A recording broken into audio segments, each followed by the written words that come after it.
Hello, sound testing 1 2 3. Sound testing 1 2 3.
Good afternoon, everyone. We welcome you all to the fourth day of the International Seminar on Protecting Prehistoric and Historic Sites, Introduction to HIA. I believe all of you most probably have memorized the full name of our event. It's a long name indeed. It's good to see all the participants in our Zoom platform. We appreciate your interest and commitment. For today's agenda, we will listen to one talk and two sharing sessions. Some housekeeping announcements before we start. For our Zoom participants, kindly fill out the attendance form in the chat box. E-certificate will be given to registered participants who attend this seminar. Thus, your attendance is very important for our record. I don't want to take a lot of your time. From Kuala Lumpur, Malaysia, let's head straight to Jakarta, Indonesia, where our MC is waiting. Ms. Moichiba, I pass this virtual floor to you. Thank you. Thank you very much, Sanjay. Hello, do you hear me? Yes, I can hear you clearly. What was, by the way, this beautiful music we were listening? It's our traditional medley of traditional music. Yeah, that was quite happy music. I was shaking my body. Oh, great. Okay, thank you. Ladies and gentlemen and friends of heritage, welcome back to the day 4 of the seminar. Well, yesterday, our expert, Richard Engelhardt, explained and opened up our eyes that we have to look at the 3 aspects to appreciate the importance of a prehistoric site: setting, stratigraphy or layer, and sampling, these 3 S. And that a good HIA should therefore look at the potential impact of a proposed intervention on these 3 features. Well, this gave us further appetite to know more about how to conduct the HIA in a prehistoric site. So I'm pleased to have this afternoon Dr. Ayesha Pamela Rogers, who will enlighten us further on the methodologies and the challenges you may face to conduct the HIA in a prehistoric site. Is Pamela ready? Yes, she is. Yes. Yeah, great. I think Pamela is joining us from Canada, so it's kind of odd timing. Yes, indeed. Right now there, right? What is the time now in Canada? It's just coming up to 1 o'clock in the morning. Wow, thank you very much. Thank you very much for sparing your time, especially at this odd timing, to join our seminar. Well, Pamela is somebody perhaps who also not need an introduction, but very briefly, she is a member of the HIA team along with Richard and Julie. That was conducted in 2013 for a proposed mining project in Legon Valley.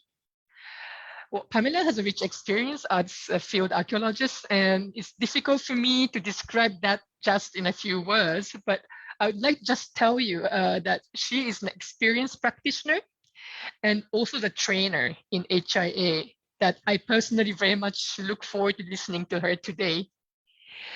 So Pamela, over to you. Please enlighten us as usual. Right, let me share my screen.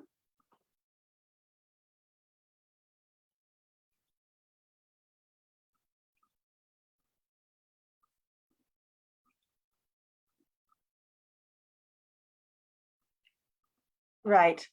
Can you hear me, Moy? Am I coming through? Yes, I can hear you, and I can also see your screen. Excellent, thank Perfect. you. Well, thank you very much, Moy, for the intro, for putting together this marvelous seminar and also for inviting me to speak. Today, what I want to talk about is a case study. A case study in the implementation of heritage impact assessment. In this case, it is an HIA for the Basha Diamur Dam in Chilas, which is in Gilgit-Baltistan, which is in the very far north of Pakistan, which was carried out for the Water and Power Development Authority of Pakistan by our company some years ago. Now, the location, you can see in the small inset map that the study area is indeed in the very far north of the country, up near the border with China. And the larger map shows the location. The site is situated on the upper reaches of the Indus River as it passes through the mountains before coming down into the plains and deserts of Pakistan. And the pink circular area indicates the area where the dam itself is actually going to be or is being constructed, whereas the blue area illustrates the area which will be impacted by the creation of a vast reservoir. This is a view of the Indus River in this area now as it passes through the high mountains at the foothills of the Himalayas and the Hindu Kush.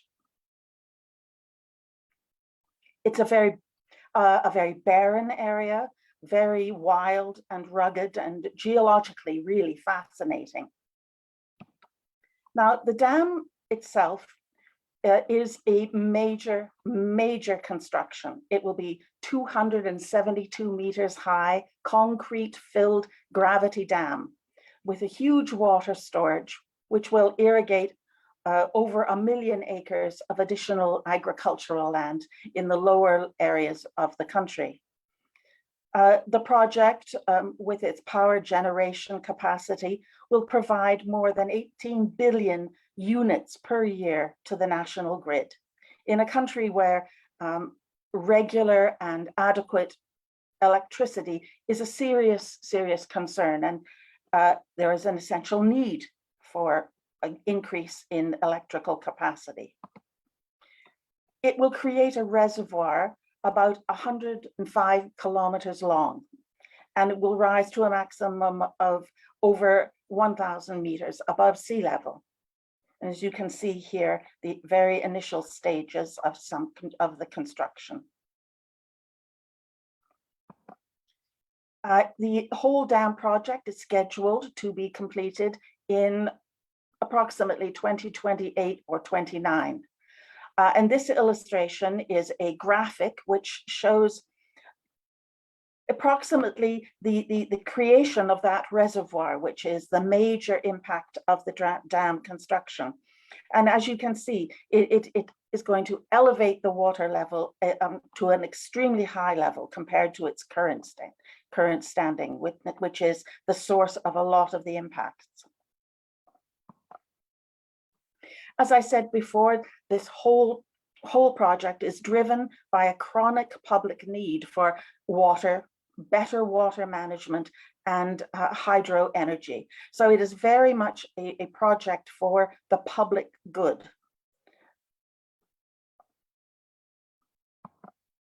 However, it is not necessarily a project for the good of heritage, because it will result in the flooding or inundation of as many as 50,000 rock carvings and 5,000 inscriptions dating from the 6th millennium BC to the coming of Islam in this area in the 16th century AD. So the known impacts are going to be very, very substantial. Now, this is a satellite image. You can see the line of the Indus River here in this area as it passes through the mountainous region. And each one of those little yellow dots, I think there's 13 of them, represents a major cluster of rock carvings in this area. They're distributed throughout, but these are the major clusters. And here we can superimpose an approximation of the area which will be affected by the creation of the reservoir. And so you can see that virtually all of these sites, all of these rock carving locations are going to be flooded out to some degree and impacted by the creation of this huge reservoir. These are rock carvings that chronicle the passage through the centuries of pilgrims and armies, traders and settlers who crossed the mountains of the Himalayas and the Hindu Kush from Central Asia up into China. And it's particularly important in the way that it reflects the spread of Buddhism from Central Asia through India into China. And it is the source of a huge, huge library, if you will, or assemblage of some enormous and very important Buddhist rock carvings. These carvings represent that they're aligned along the Indus River and along the pathways of the Silk Road. They form a body of heritage of great significance and global value. And it's particularly the case when we see them as rather more than just groupings or a series of rock carvings, but if we look at them as a cultural landscape, a landscape which incorporates prehistoric archaeological sites, early historic forts and monasteries, and associated archaeological deposits, and the vernacular and intangible heritage of this entire area. This just very briefly, and to give you something of a flavor of the kinds of sites and heritage resources that we're talking about in this vicinity. For example, there are many historic fort sites, such as this one at Darel. Early historic watchtower sites, watchtowers and lookout points high in the mountains looking down into the Indus Valley River. Buddhist monastery sites, there are many distributed in this area. And archaeologically, there have been no excavations, no field work, no research. However, and even a preliminary look at the area reveals surface finds which have been collected by the local inhabitants and villagers of all of archaeological material, and also deposits from innumerable graveyards and cemeteries which have eroded out and again being collected by local residents, becoming a kind of repository or community museums. Every household virtually has a collection of early ceramics and beads and metalwork and other kinds of artifacts, all of which they have kept and are conserving in their homes.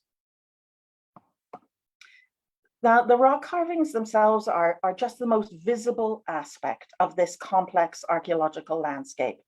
We don't know how many archaeological sites are represented, but they are clearly numerous, running along this entire ancient trade and pilgrimage route along the banks of the Indus River. And the pictures here illustrate some areas of traditional and quite possibly very ancient paths, which run along this route and which are still very much in use. This heritage and all the other heritage resources in the affected area, I have to point out, are unprotected. They have no legal protection of any kind at any level, nationally or provincially. They've been very, very detailed documentation has been done by the Heidelberg Institute in Germany. They have spent decades building up catalogs of documentation of the carvings, not the archaeological deposits or sites, but of the carvings. But despite that, they are still completely unprotected.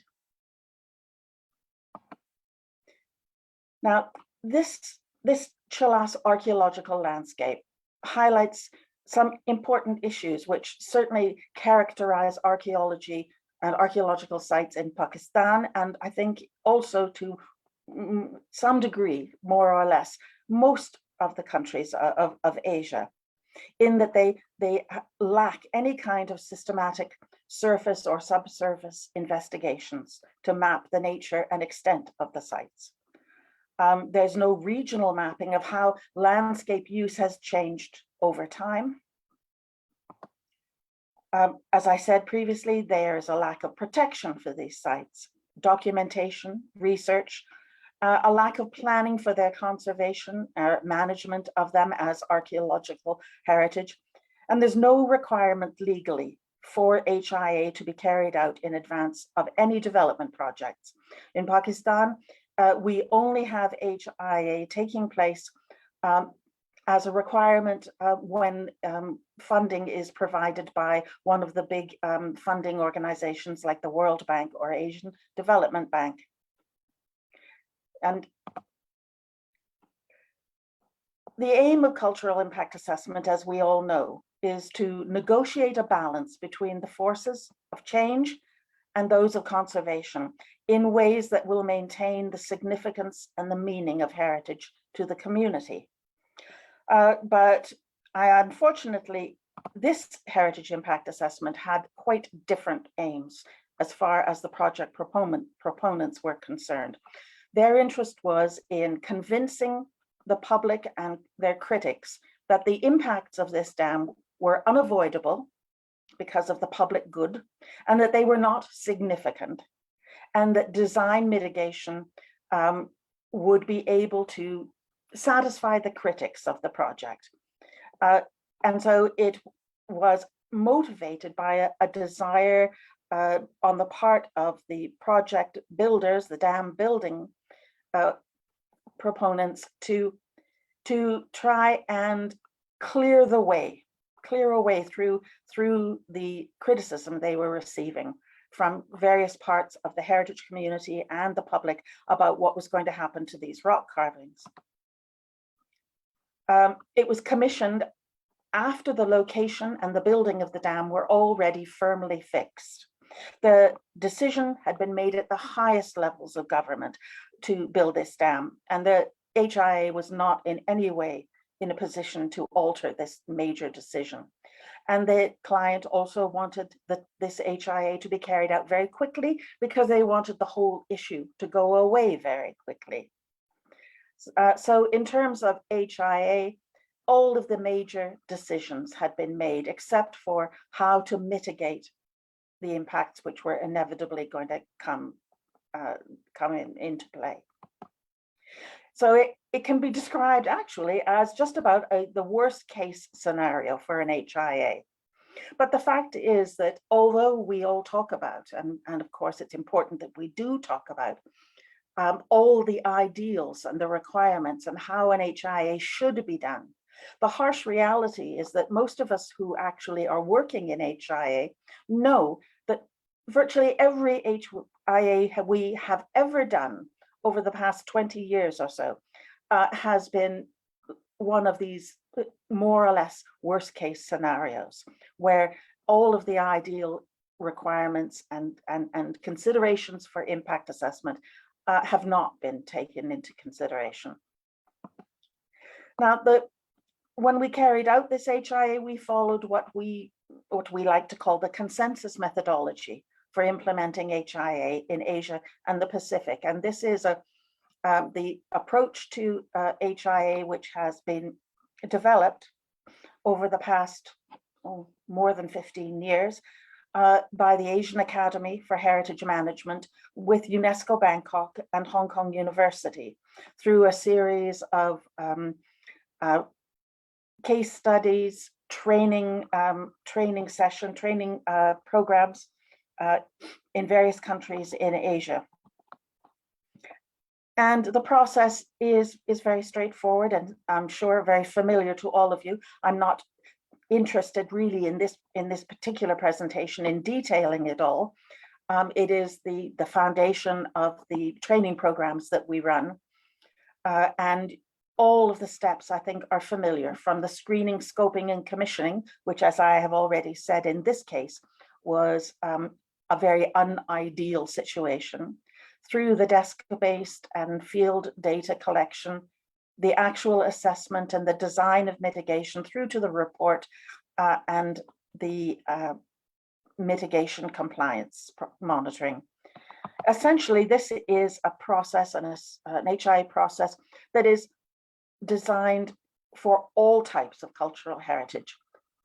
It is It is the same basic process as the ICOMOS recommendations for the World Heritage HIA, but this process is primarily designed to be applied to every form of heritage, archaeological included, any kind of heritage facing any form of development or change. Now, as I said earlier, there has been no archaeological research, and therefore we really don't know where archaeological deposits, archaeological sites are. However, we worked on the assumption that the rock carvings themselves and the distribution of those rock carvings could be used as kind of proxy indicators of where subsurface archaeological deposits and sites might be located. And therefore, these were the areas on which we focused in terms of archaeological data collection in order to do the impact assessment. The project was very limited, as I said, time was limited, and something we'll talk about again a little bit later. The client who were paying for this HIA were only interested in the rock carvings, highly visible, clearly important heritage. They were not interested in hearing anything about archaeological research into archaeological site distribution, because underground archaeology was something they couldn't see. And therefore, we only were able to carry out some initial preliminary field surveys. And we did quite a lot of community consultation to gather together information from communities about the archaeological sites in their area. There was no significance assessment for the rock carvings or for the heritage in general in this area. And therefore, we carried out some cultural mapping in order to get a clearer idea of the significance of the heritage to local communities in general. And the result resulted in a series of site maps, cultural maps, illustrating the archaeological and other kinds of heritage in each of the sort of discrete areas of the study area. The threat identification, impact evaluation, and determination of what kind and what extent of change was going to occur.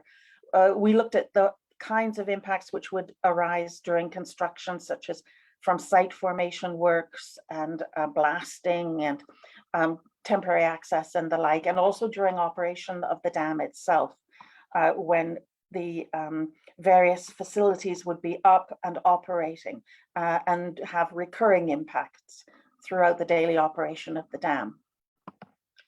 And the direct impacts on the carvings and the buried deposits, the main ones which we identified were the direct impacts from the actual construction, the machinery and activities, such as land formation and drilling, etc., and the resulting vibration damage which could occur. The loss of access, the fact that it would now become almost impossible to actually get to many of these sites simply because they were going to be underwater. The implications of being underwater. Water rises and falls in a dam as the dam lowers and empties. It's a constant and endless scouring and erosion of rock surfaces, and this has implications clearly for rock carvings. Water itself can have deteriorating effects on some kinds of rock with abrasion and alternating wet and dry cycles. And the rocks can be buried under deposits of sediment brought down through the system into the reservoir, and submerging and burying potentially associated archaeological deposits. Indirect impacts included the loss and compromise of the setting, the wide setting. That initial photograph we showed of the Indus River as it is now will be long gone in this area. The loss of knowledge underwater and the loss of visibility and the sightlines, the ability to see these rock carvings from the river as they were originally viewed. The increase in the access and the vandalism, which will come. Vandalism with the rock carvings in particular is a problem in the area. So just summarizing this quickly, we looked at the different types of impacts, direct, indirect, residual, and cumulative, and using a set of matrices, which is part of the process, the HIA process. We looked into the nature of the impacts, whether they were going to be acceptable or unacceptable, and what would be the role of mitigation in making some of these impacts acceptable. This is just a kind of an indicative table showing different rock carving sites and therefore potential archaeological sites, and the different sort of works which were planned, such as blasting. We looked at how far these different planned works were from the location of the actual heritage, what kind of landscape intervened, the condition and significance of the actual heritage resource, and came up with impacts described as either direct or indirect, residual, and whether or not these were going to be acceptable, unacceptable, acceptable, or acceptable with mitigation. And we did the same thing also for the operational stage of the dam. And this is a summary table, again, of the kinds of operational features which will continually take place, such as road traffic and the varying water levels going up and down and up and down, and which of these were acceptable and which ones could be mitigated in some way to make them more acceptable. Because we have to remember the HIA has had no power in this project to actually cancel the project. Unlike, for example, the successful HIA for Lengong Valley, where the mining proposal was stopped because of the HIA. This is too big and it was too far along in the process of development, and the money had been committed. We could not stop it. All we could hope to do was mitigate to some degree. But looking at the highlighted orange mitigation, acceptable with mitigation, we can see why the mitigation stage is so critical in the HIA. The assessment process is mechanical. It is a series of systematic steps going through the matrices, and that is its virtue. It is systematic, it is analytical, and it is not open to debate. But the mitigation stage requires a great deal more creative and multidisciplinary thinking in order to find ways of dealing with these different problems. The problems being, how do we negotiate between the loss and gain, the cost and return, the ideal scenario and the scenario which is basically only just acceptable. So the mitigation strategy that was proposed for the Basha Dam included a variety of different components, which I will just run through quickly. Cancellation was not an option. A reallocation or realignment of the project and its parts and components was also not an option. One option which was proposed was the incorporation of the heritage into some kind of an underwater archaeological park. However, although it was proposed, this has never been carried out. Protection in situ. Various surface sealants were recommended to protect the rock against some of this constant drawdown and the water impact and on the surface of the rock. A program of monitoring the state of preservation, requiring underwater archaeological monitoring to keep an eye on the state and condition of the carvings, and on-site protective barriers and screens and signage and such to protect the visible archaeological remains. Managing loss. We have to accept that there is going to be a degree of loss, particularly of archaeological buried archaeological material as a result of this dam, and therefore large-scale documentation and rescue excavation is a recommendation of the mitigation plan. Similarly, there are technical solutions which we looked at. One was the actual removal and relocation of the heritage, some of the heritage resources, some of the rock carvings. There was an engineering study carried out to find out whether the rock would survive being cut and moved, to move some sections with rock carvings away from the impact area to higher levels for their safety. Another proposal which has been implemented is to carry out 3D laser scanning and produce replicas of some of the main, most important rock carvings. Compensation is often proposed as a form of mitigation to compensate the stakeholders and the communities for losing their heritage. A museum, publications, training and capacity building at the local community level. These were all recommended, and a museum is underway in a historical British fort in Challas Town, is being slowly, but it is being developed as a museum for the area. Future safeguarding was also considered as part of the mitigation. A management plan, a comprehensive heritage management plan was recommended. This was not carried out until almost 8 years after the initial recommendation, but it has been now prepared. And I'm very pleased to say that although it was not done by us, it does include most of the findings and recommendations from our initial HIA. Also, we made proposals for an archaeological research agenda for the area and designed an emergency action program to safeguard the wider Challas cultural landscape beyond just the carvings, which are so high profile. And this was implemented with the help of the World Monuments Fund in 2014-15.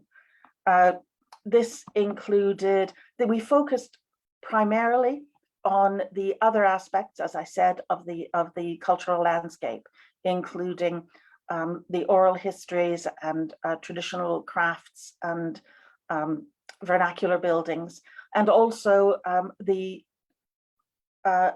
more survey on attempting to do a predictive model of where archaeological sites might be found. Now, finally, I want to just sum up some lessons that can be learned from this, from the Basha Dam HIA. Firstly, about safeguarding buried archaeological sites. HIA can expand the database, what we know about archaeology in an area, giving a richer picture of the heritage and a much finer tuned understanding of archaeology. We haven't done this yet. We weren't able to do very much of it in this HIA, but at least we were able to highlight the importance of this. And I think this was made very clear yesterday in my colleague Julie Vandenberg's presentation, where she showed the enormous increase of knowledge about the archaeological sites and the distribution in Hong Kong as a direct result of all the HI work that we have carried out in the area. And specific HIA mitigation measures can be proposed for known and predicted archaeological sites. There is a repertoire. I mean, I only touched on a few of the possibilities of ways to mitigate against impacts on underground, unexcavated or excavated archaeological finds. This is something we in the region need to focus more on. These areas can be better understood as a result of the HIA data. Again, looking at that map, we have now got something of an insight into what kind of archaeological sites there are in association with all of these rock carving sites. They can be highlighted. These three areas in particular, in blue, where clusters where we found initial indications that archaeological material was prevalent, and where much more concerted effort is needed in survey and excavation. It's quite clear that the people who are the proponents and our clients when we do an HIA really do not understand the value of heritage that they cannot see. And as a result, potential archaeological sites are very difficult for them to grasp. The idea of potential.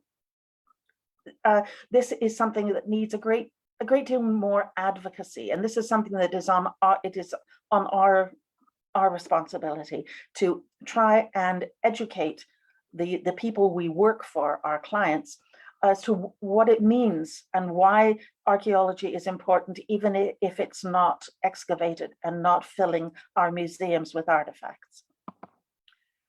In terms of HIA in general, I think the Basha Dam helped us see, well, first of all, that HIA is not just for World Heritage. It's not even just for protected properties. It's equally, if not even more important, for the properties like the Basha area, the Chalas cultural landscape, where there's no protection. And HIA can be very useful and effective, even if it's conducted outside of a formal EIA system, as they are in Pakistan. It's worth working hard on your mitigation strategy, because in the end, even if it is not immediately taken on board and immediately implemented, it can make a difference in the long run. Ultimately, almost all of the recommendations that we made in the mitigation strategy have been implemented or are being implemented, although it took a while to get them to that state.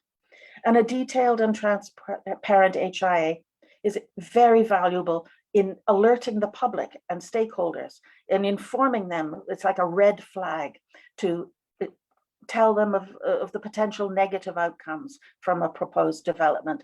And it can also often reassure them that some at least of those negative impacts can be mitigated.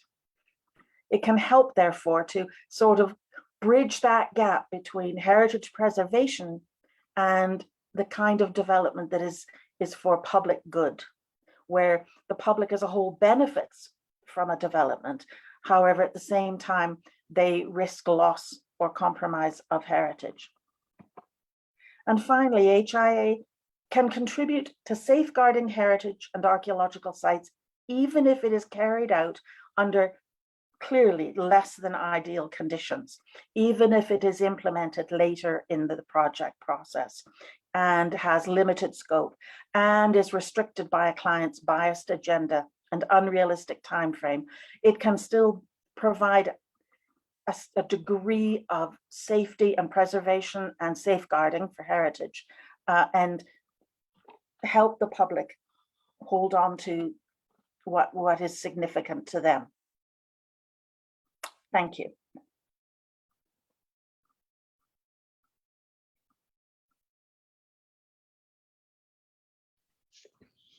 Thank you. Ayesha, have you finished? I have finished, yes. Oh, too bad, because I wanted to listen to you more. Great. Okay, I've been busy taking notes, and before our participants put their mind together to digest your presentations and formulate questions, perhaps I just use my prerogative of MC to ask you a couple of questions and also make my comments. Of course. Yes. Yes. So, yes.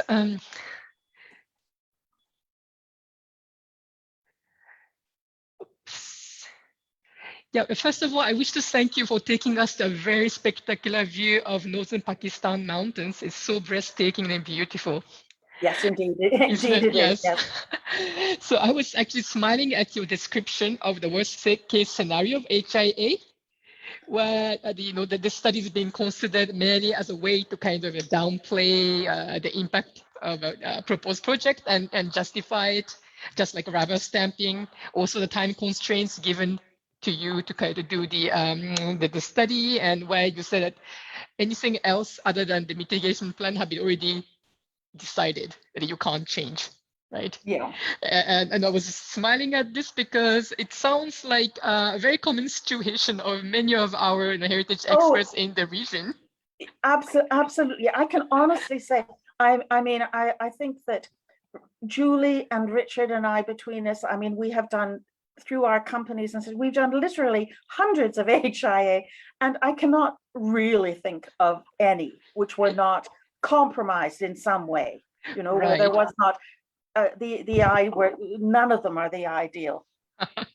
Yes, and I felt that this case that you presented was particularly challenging because when the project is about providing a much needed quality water and electricity to the local communities.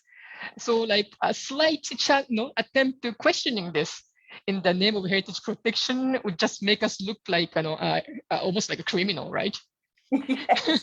And then usually this is how other ministries, non-heritage ministry, kind of try to turn down our arguments, saying that, oh, you're denying communities' well-being, in the name of your bloody academic interest. So I think that was a very tough negotiation for you, and I'm just curious how you dealt with that pressure. Well, I don't know the answer to that really. You just keep it. You just sort of keep your head down and do the job basically. But it is true. It is true in any of these, in any HIA. I mean, in this one, we were buffered a little bit by having some people within the client.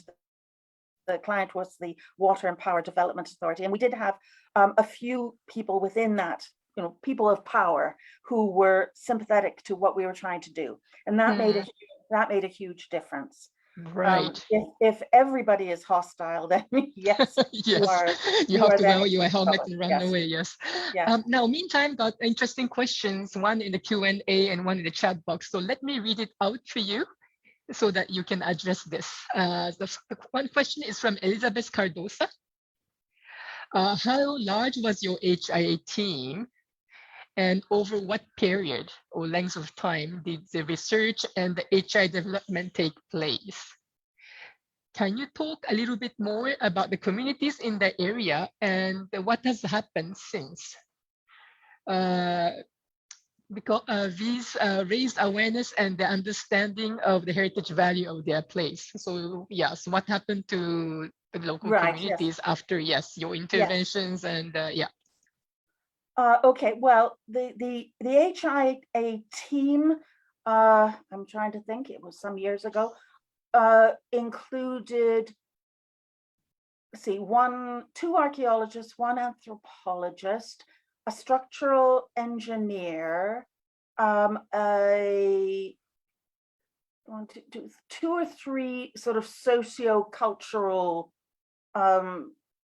background people, and a body of student, younger student team members. And it took, the period of time was short, much shorter than was needed. I think I have to say, it takes, in order to get from Lahore, where we are based, up to the dam site area in Chalas, it is a 2-day drive. And so it getting there and doing it is very challenging. There's also challenges for women in this area and so on, and for foreigners in this area. So I was on a real loser. But I guess altogether, over a series of 4 or 5 different sort of 2 month, I guess a total of about 8 months. Okay. Yeah, what it took. And as for the community aspect, the HIA had limited, unfortunately, limited heritage impact or input from local communities. It was we again, against more or less against the wishes of the client, spent time in communities because we were trying to collect information about the occurrence of archaeological material coming up in their fields, during the working in the fields, and during places where they had found archaeological finds and such. However, it was that second stage after the HIA, that recommendation for that emergency project with the World Monuments Fund. That was where we went, and we were able to train teams of young locals to essentially carry out cultural landscape studies, archaeological survey, and also cultural mapping. And that was where we were able to actually devote our attention fully to this community. Right. I think you partly respond to her the second question from the same person, because Elizabeth Cardosa was asking whether for the museum development interpretation, there was a lot of community participation apart from the expressing government. Yeah, I can't answer that one, Liz, because in fact, although a museum was a recommendation of the HIA, the work on that museum was done some years later by other people, and to be honest, I'm not sure how far along it has gone. It's, dare I say, moving at a very rather slow pace. Right. Yeah. Okay, there's another question in the chat box from Artsen. Okay, so given that HIA is such an important tool in better understanding the conservation threats and issues surrounding heritage sites in the face of anthropogenic development, what are your suggestions to improve HIA practitioners at the national level among UNESCO state parties? Many thanks.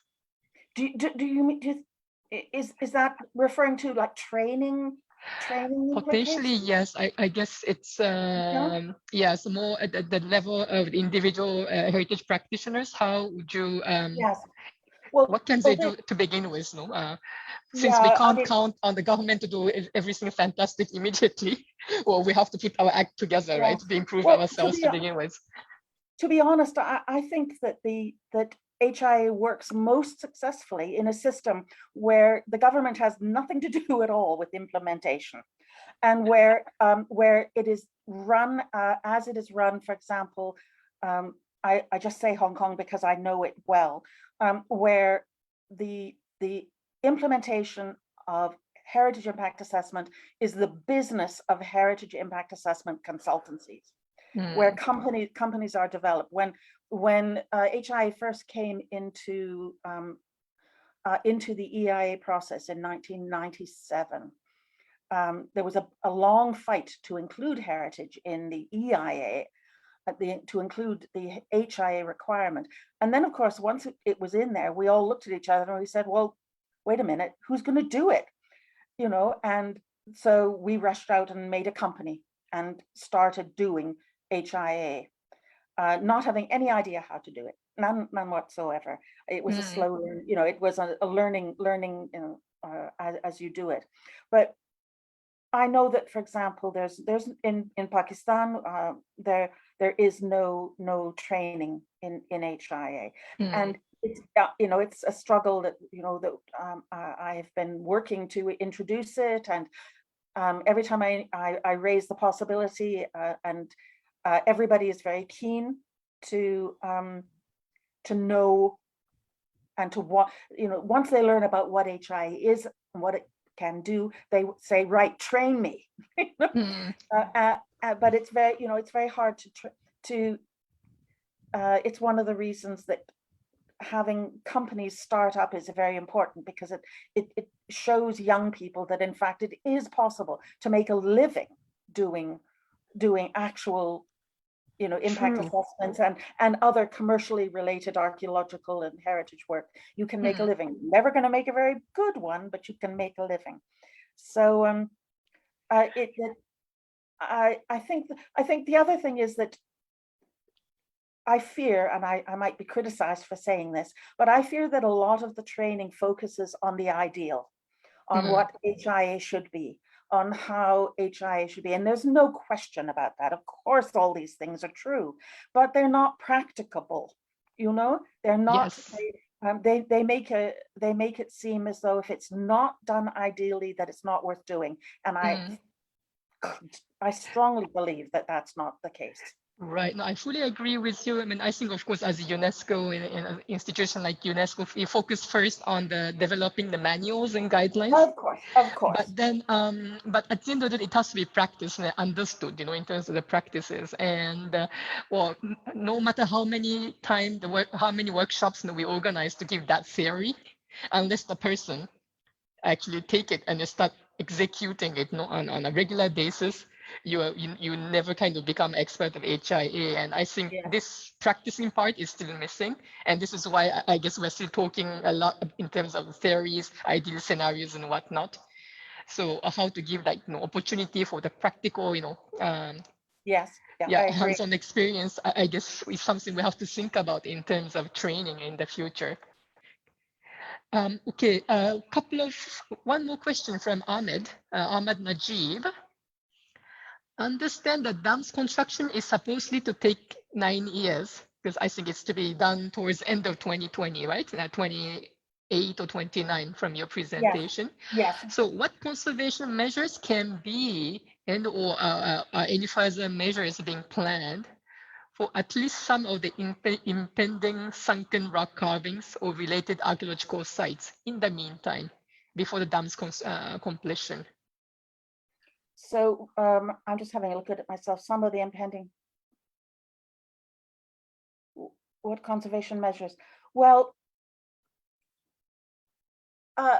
when we did the mitigation, we suggested a range, as I just quickly summarized them in my presentation, but we recommended a range of possible mitigation measures specifically for the rock carvings. But I have to say, this has been a very difficult and fraught project. Not the HIA, but the actual project. This dam has been planned for almost 2 decades, and it's had funding. It was the Asian Development Bank took it on and then dropped it. The World Bank took it on and dropped it. Now the Pakistan government is paying for it. I think 2028 is highly optimistic. Who knows? And to be honest, another point which I should have raised and did not raise in my presentation is you do your HIA, you do the best job you can possibly do, you submit it, and it more or less disappears into some great chasm space, like a big black hole, because there's no way of knowing. I don't know whether our HIA report ever actually went to anybody. We gave it to the client. Yes. You give it, you give it to the client, but then it's no longer yours, right? You have, first of all, you're not even sure that it's still in the same form. They could easily have changed, taken out the things they didn't like and put in things they do like, and you would never know.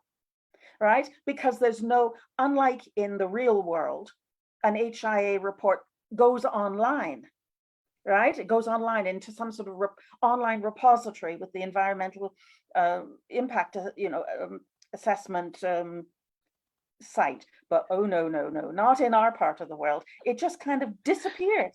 So to be honest, I don't know. The only way of ever finding out would be to drive for 2 days and try and have a look around and see what was happening. There are conservation possibilities, and we have itemized some of them sort of physical and some of them planning, but how to find out what, if anything, is being done, and there was it's in the black hole, Mo. What more can I say? No, no, You no. I know? mean, I think we all appreciated your very candid view, and I see exactly that same feedback in the comment from us and Yeah. candid view, Aisha. No, I think I think everybody must be smiling while listening to your statement, because this is a kind of situation where many of the heritage experts faced Of course. vis-a-vis the clients and got frustrated about. And well, it's kind of interesting to hear exactly the same comments, like one of the very experienced experts like you. Okay, now sorry, I have to conclude this session to go Okay. for the next part of the seminar. I know there's one person who was asking or scolding UNESCO almost, like, why was UNESCO not involved in raising international awareness to this area? Sorry, I don't have the answer. I have to go and check with my colleagues in the UNESCO office in You mean Islamabad you mean raising awareness about about this, impending threat to this areas, oh, but they wouldn't be, because it would fall outside UNESCO's remit, because right, these was not World Heritage sites. Yeah, it's not only is it not a World Heritage Site, it's not even protected under Pakistan antiquities legislation. So, you know, Yeah, to so say that it's below your true. radar is kind of, you know, like So way below your radar. I'm not sure this is our usual kind of bureaucratic answer, and of course I know it never satisfies the heritage enthusiast, but yes, Mr. Xiang Lim, oh no, sorry, Miss Xiang Lim, this is our provisional answer to your scolding us. Thank you very much. And okay, so let me close this session. Aisha, thank you very much. We really appreciated your sincere, honest feedback on your work and the challenge of HIA. Big round of applause to you. You're welcome. Thank you. And with this, I would like to hand over the mic to Dr. Stefan Cha-Ming Soon to moderate the second part of the session, which is a sharing session. Thank you. Over to you, Dr. Soon. Thank you, Mochiba. Yeah. For this session, we have two speakers. One is Dr. Noel Hidalgo Tan, and the other one is Mr. Askan New Dandria. Yeah. So I shall invite Dr. Noel Tan first to share on impact assessments for rock art sites, lessons from paddling caves and Gua Tambun in Perak, Malaysia. First, a brief introduction of who Noel is. Noel is a senior specialist in archaeology at Siamos Fafa, and he's deeply involved in capacity building of Southeast Asian cultural heritage. Yeah, and he collaborates with government, academicians, museum, and others, yeah, across the region to preserve cultural heritage and develop heritage professionals, yeah, in Southeast Asia. So his work is mostly on rock art, sacred landscape, protection of underwater cultural heritage, and sustainable cultural and heritage tourism. Yeah. So Noel has a PhD in archaeology from ANU in rock art, and also a master's from University of Science Malaysia. He was actually my former student. He works on the Tambun Caves rock art. So without further ado, I would like to invite Dr. Noel to share his presentation. Yeah, over to you, yeah, Noel. Hi, thank you, Prof. Stephen. Also very nice to see you also. You're looking very spiffy. Can I share my screen?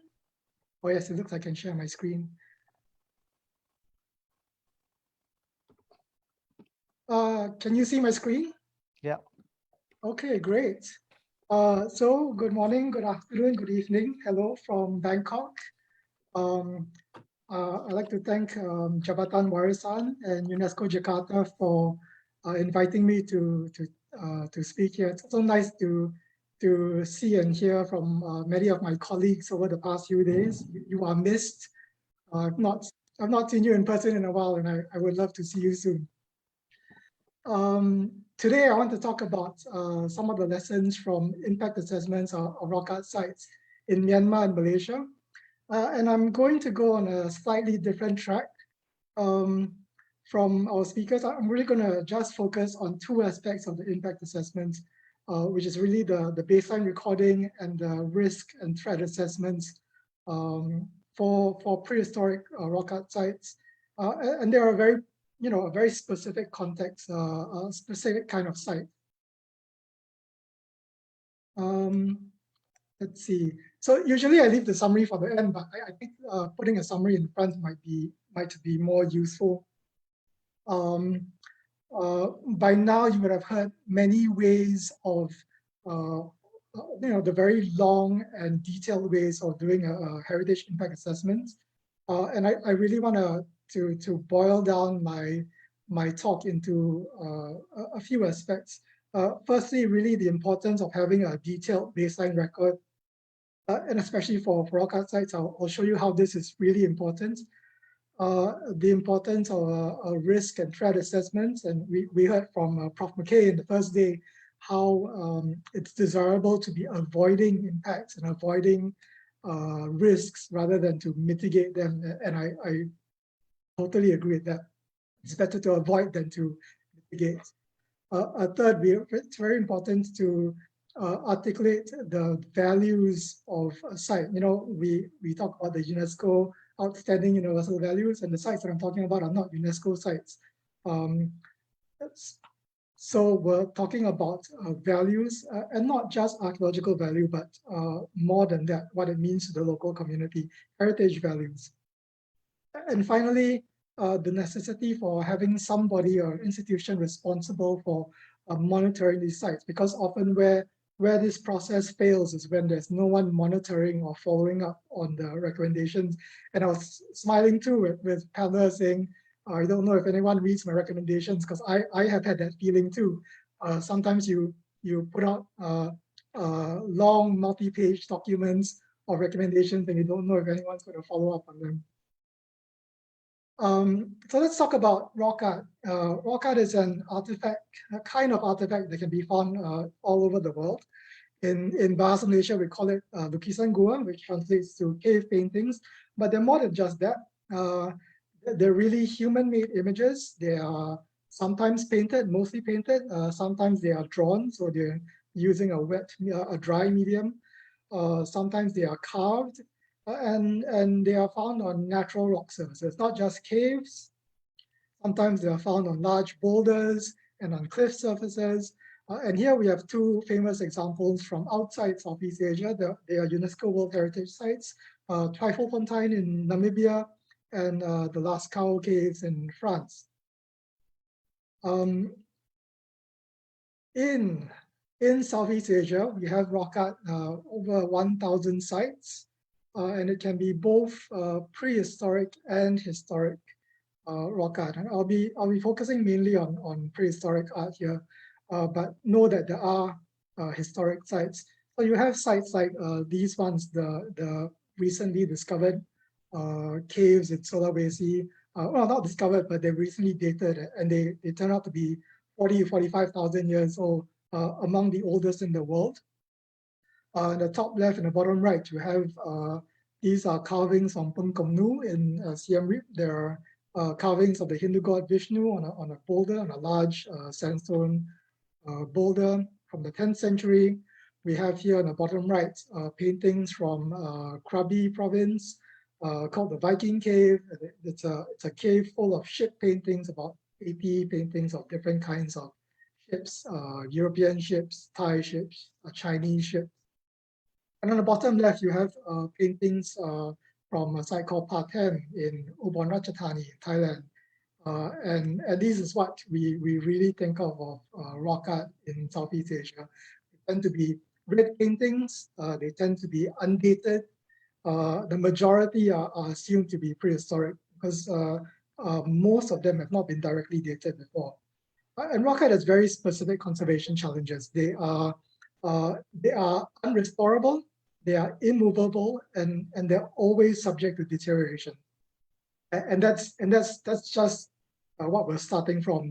That's the starting assumptions that we begin with. So it's always a race against time, and it's always a race to just slow down the rate of deterioration. Today, I'm going to talk specifically about two rock art sites. One is the Petaling Caves in Myanmar, Shan State, and one is Gua Tambun in Perak. Both are not World Heritage sites, but they are nationally significant. And I worked on both sites as part of my MA and PhD work, where I've been documenting rock art. And from time to time, I've been asked to give recommendations about their conservation and management. And so I've done my fair share of drafting out recommendations and drafting out different threat assessments to these sites. So let's start with the Petaling or the Petaling Caves in Shan State. This is probably the most famous prehistoric site in Myanmar. It was discovered in the 1950s, sometime after the Second World War. It was excavated twice, at least in late 1950s and early 2000s. And it has a date. It's been excavated with radiocarbon dates. In fact, one of the few sites in mainland Southeast Asia that has a date associated with them. And so it dates to between 13,000 to 7,000 years. And it's been described as an Epipaleolithic to Neolithic site. It is on the UNESCO tentative list. Now, of course, this is not the actual cave. This is a model of the site in the Yangon National Museum. This is the actual cave, or at least what it looked like 5 years ago. Now it's called the Petaling Caves because there are more than one of them. This is Cave 1, which is really a rock shelter. You have Cave 1A and Cave 1B. And then there's another cave further north, which is Cave 2, which is large, very deep, lots of chambers. But Cave 1 is the one that we're interested in. It's the one with the archaeological remains and the one with the rock art. And here's some examples of the rock art. This site has both paintings and carvings. So you have this spectacular hand here. It is probably one of the most unique hand images of Southeast Asia. There's nothing else like it, at least from as far as I can tell. Certainly not in nearby sites in Myanmar. 20 years ago, we found, one of my colleagues found cupules, so the little pock marks here, artificial pock marks, all over the base of the site. So we know they were made by men. They were man-made, and we have them all over the site. We have a whole bunch of abstract and animal shapes. More I'll show later, like such as the star. Altogether, around 20 paintings. And of course, we have found in the site, we found in the site bones, ceramics, potsherds, stone tools. We still find remains of fossilized bone on the walls. And we have stone tools that you can still find in the site and on the way to the site. And I remember what Richard was saying the other day about how we never fully excavate a site. We always leave some for the future when there's better technology and better methods. And this is a prime example of that. There is still archaeological remains in the site that have potential for future examination. When it comes to conservation measures, you can see some obvious ones in place. The most obvious ones, of course, is the fence over here. And this prevents people from moving close to the wall where the fossilized bone is and where the paintings are. The paintings, you can see some of it here and here. And the second one that you can see is the drip lines. These are artificial lines to run off water, and I'll have a close-up with you in a minute. Here's a look at some of the paintings, not in a very good state of conservation. These are the drip lines I was talking about they are done to make water run off. You can see in this case, water has run down and erase half of this painting. And so this is done after the fact. Unfortunately, this drip line is made of cement. Usually drip lines are made of silicon so that they can be removed easily in the future. And here, this conservation measure is irreversible, unfortunately. And on the right, you'll see an example of a lot of the paintings we have now have a protective coating painted on them. And you can see where the borders of the painting are because you have this nice rectangle over the paintings. I think these conservation measures were done somewhere in the 1990s, which were at the time appropriate. These days, we don't recommend them because they are not reversible. There doesn't seem to be any documentation about how these last, and I don't really know whether these protective measures have helped in the end. But one of the most important protection measures is the construction of a stone gate right in front of Cave 1. So normally you would not be able to access the site at all. So you'd have to be on official business to visit the site. You have to negotiate with somebody from a nearby village to get a key in order to visit the site. So in this case, this site is quite well protected, all things considered. And the main part of my work has been to do baseline recordings of the site because we have government records of the site, we have maps of the site, we have early sketches of the site because this was only, this was first documented in the 1960s, 1950s. And we've never had a full, photographic documentation of the paintings. And so just comparing them from the literature from 1969, you can see why having a baseline recording is really important. So from Ong To's work report in 1969, this image, you can only see one of the two animals here. This is the one that was halfway damaged. This second image here is somewhere around here. That's totally gone. Even with this, with the benefit of the protective coating, or maybe if it's gone before that, we don't know. Here we have an image of the head with the horns, but here you can't see the head anymore. So you can see this was taken in 2012, and so you can see how much the paintings have deteriorated over 50 years, in just 50 years, which is why you need a baseline recording. And because of my work in Pedalin, in 2017, I was asked by the Shan, or the Ministry, the Department of Archaeology and the Ministry of Religious Affairs and Culture. The Shan state government had a plan to open the site to tourism, in part now because they built a road from Taunji, this road here. So it's possible to visit the site in 2 hours from the state capital. Whereas before, when I first visited the site, it was like a 7-hour trip from Mandalay. First, you drive 3 hours, and then you take 1 hour over the lake, and then you still have to trek for 3 hours to reach the site. And even when I was doing fieldwork, there were still people from Taunji who were coming to the site. They were going to the other cave 2, to see the cave because it is one of the most famous caves in Myanmar. So there was a plan, a request for recommendations for the conservation and opening up to tourism. And in the end, I think we recommended both the ministry, the Department of Archaeology, and I were in agreement that it should be open to really low intensity tourism with limited numbers of people visiting the sites. But I'm sure you know that the situation in Myanmar is not very good, and so I don't know if they pushed ahead with tourism development at the end. And hopefully, I might return to the site in the future to see how it's gone. So that's the cave in Myanmar. Let's turn our attention to Malaysia, to Gua Tambun, and I'm sure many of you in Malaysia will know of the site.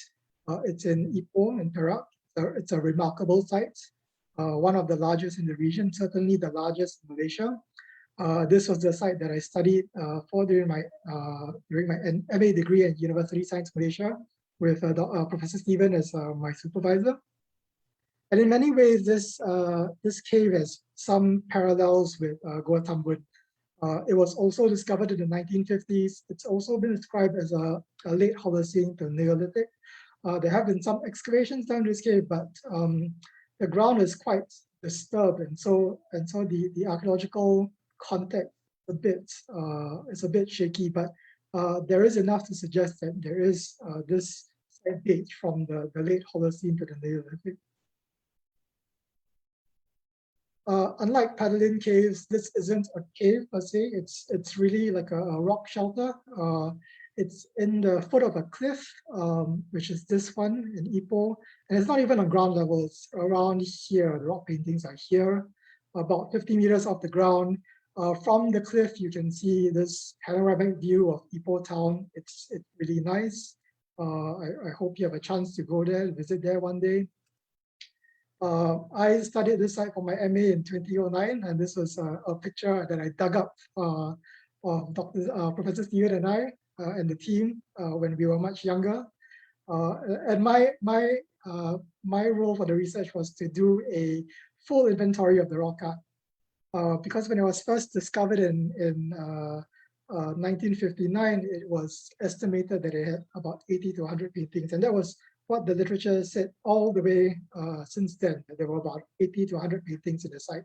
But when we sat down to document it, and here you can see we built a large scaffolding in front of the main panel, and then we went through the site and documented every painting, and we found 640 paintings spread out in 11 areas. So this is just one area, the picture that you see, but there are 10 other areas in the site that have paintings. So it's already quite significant for the baseline recording. There are a lot more paintings that we thought was initially there.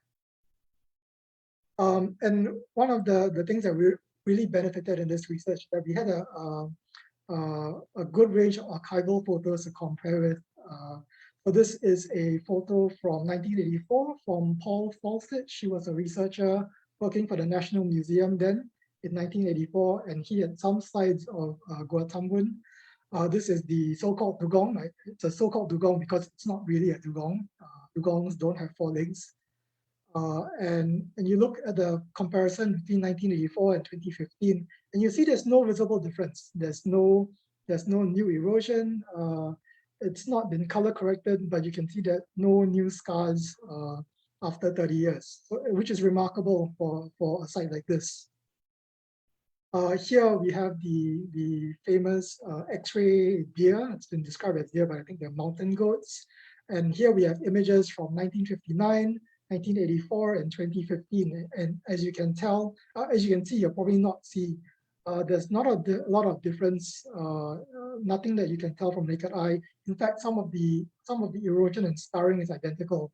So look at this mark here, it's the same as the mark here, it's the same as the mark here. The scarring here is the same in all three sites. And this tells you that the rock art is quite stable, and also more crucially, it tells you that 50 years is not enough to tell you anything about the long-term changes to the site. Compared to the Paddling Caves, where you can see changes to the site, even from just sketches, you can see a difference in the site. So in some parts of the rock art at this site, it's very stable. It's very, you shouldn't change anything because whatever it is, it's working. It's not eroding as fast as we think it is. Here's an image of the stairway to Gua Tambun. This stairway was built in the 1970s. 1978 was this picture. So this section here is the same as this and this. In 2008, they built the pondok and they took down the sign. I believe now there's a gate in front of the staircase to prevent access, or maybe not. I'm not sure. I've heard the gate is unlocked, so I don't know what the gate is there for. But we can see on the whole that even though some of the paintings have washed away, the site is quite stable and unchanging, and that's a good thing. The local environment is stable. There doesn't seem to be any major temperature fluctuations, and most importantly, the paintings, at least the main set of paintings, are out of reach. So this area here is still about 3 to 6 meters off the floor. So they're beyond the reach of human hands. And that's one of the factors why these paintings have lasted quite well. Then again, there's also some other natural threats. I pointed that there is, some threat of water coming in. They seem to be very freak or specific accidents. So I've been in a site where there's rain, and even though it's raining outside, and even though it's an exposed site, you don't get wet in the site. Although some of the upper parts here is a bit faded now, probably because of water. So we have this sketch from 1962, and this image here you can barely see. Most of these images here you can't see anymore. This is the dugong. 10 years ago, there was this tree growing at the base of the paintings, and I know it's been pruned now. So that's been a danger that I previously pointed out. And every now and then I hear proposals of, oh, maybe you should cut off the stalactites to prevent the water runoff, or to build a physical shield to block out the sun. And it's these kinds of proposals where you really need to undertake a HIA, because in most cases I suspect they are unnecessary. Because, as I say, largely the site is quite stable, and often in these cases the best thing to do is to not do anything. Some of the biggest threats to the site, though, come from just human activity and from the range of people coming to visit the site. So the site is open to public. There is no real monitoring process as far as I know. Over the years, you've seen a fair bit of vandalism pile up. So you have like graffiti from scout troops. There has been an attempt to paint over some of the graffiti, which is something you should not do as well. The danger is always you might be painting over some of the real rock art. In this case, there is at least one example where an attempt to paint over the graffiti has resulted in painting over real rock art. And this is what happens when you don't have a baseline to refer to. And that's a shame. There's no way to reverse this currently. And there's also other industrial activities carried on the site. So you have quarrying, you have bird's nests or honey gathering here. You have a problem with litter and smoking at the site, and waste management. And even when the site was discovered in 1959, the site was already quarried for guano. So a lot of it was reported that Chinese settlers would use to go to the caves to gather all the guano because they made good fertilizer. There were iron mines in the area in the 1950s. There was iron prospecting going on. In fact, the red paintings that you see were made from iron ore that were sourced locally at the foot of the mountain. And I'm always aware of the ongoing concern in Perak about mining and destroying sites. I know there is a concern of Gunung Kantang about destroying the sites there. And these are one of the concerns here too. So the two sites are quite similar and quite significant both in a way. They have similar dating. One's on the UNESCO tentative list, one's a national heritage sites. Both have danger of water wash, industrial activity, and tourism. And these are, the sites in a nutshell. And here, I really want to understate the importance of a detailed baseline recording.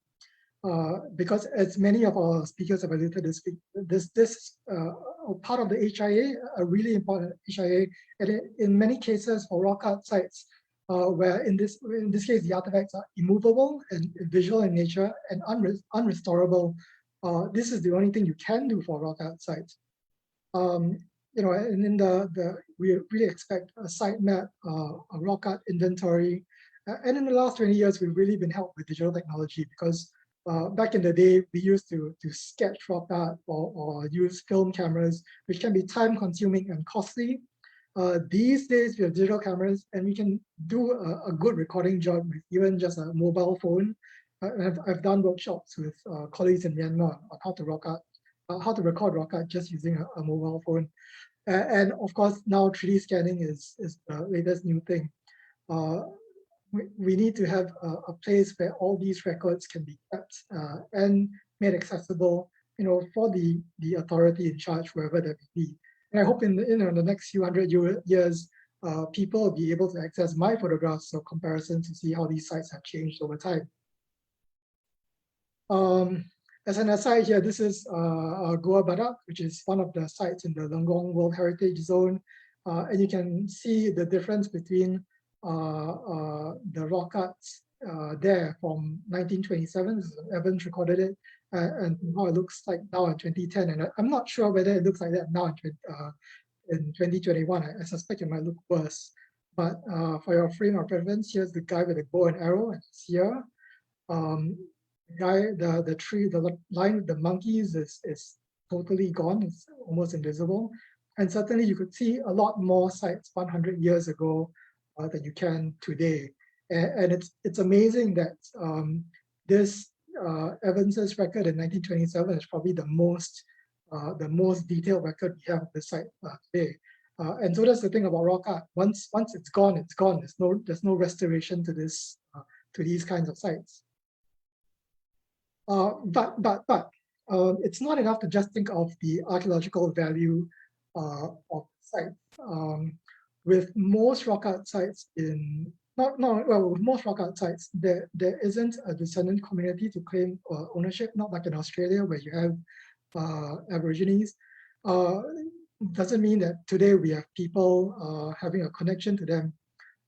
So here in Myanmar, you have rock art site, this Neolithic paintings, and then you have later rock art done by an ethnic group, which was done like maybe 100 years ago. Still not very old, but still significant. And this shows you a way that people still relate to rock art today. They go beyond just archaeology. Placemaking is quite important. Like for many cave sites in Southeast Asia, and this is true for Pia De Lin, a lot of them are used for worship or for memorials. So you find a lot of Buddhist stupas.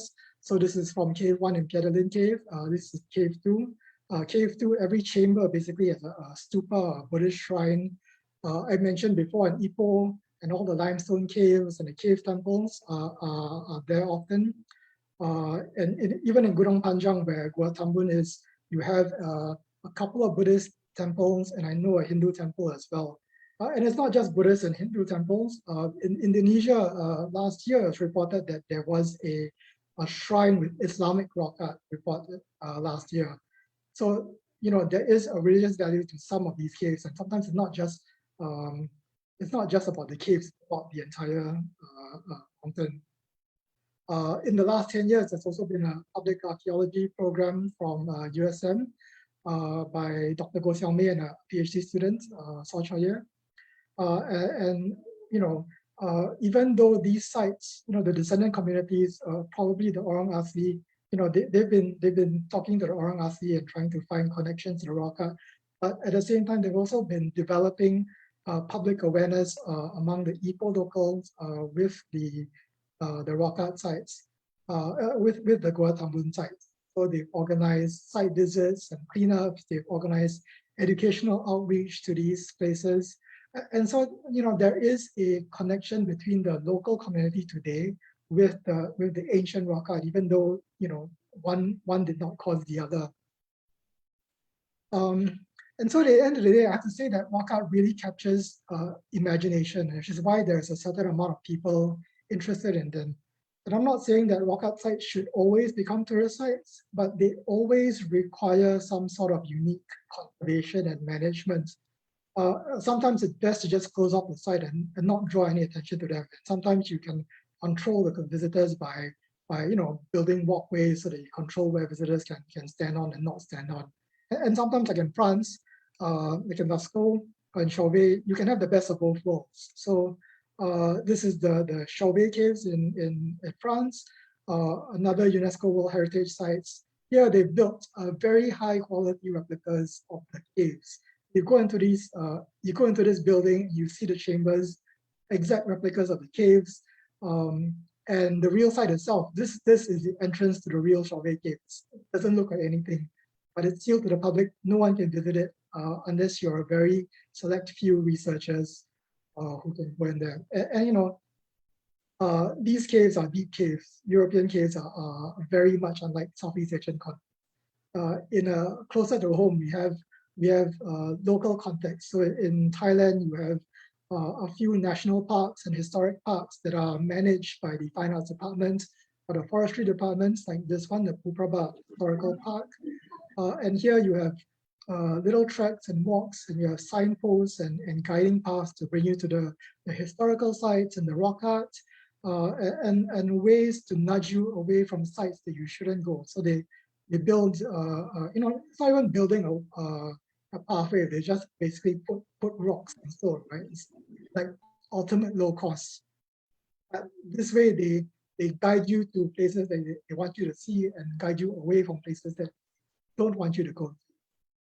And that's a really good way of managing open air rock art sites, especially for environments in our region. And so that brings me to my last point. In both cases, for Chauvet and for Pupraba, there's always been dedicated entities responsible for overseeing and monitoring the sites. And it links back to ultimately the HIA being a management tool.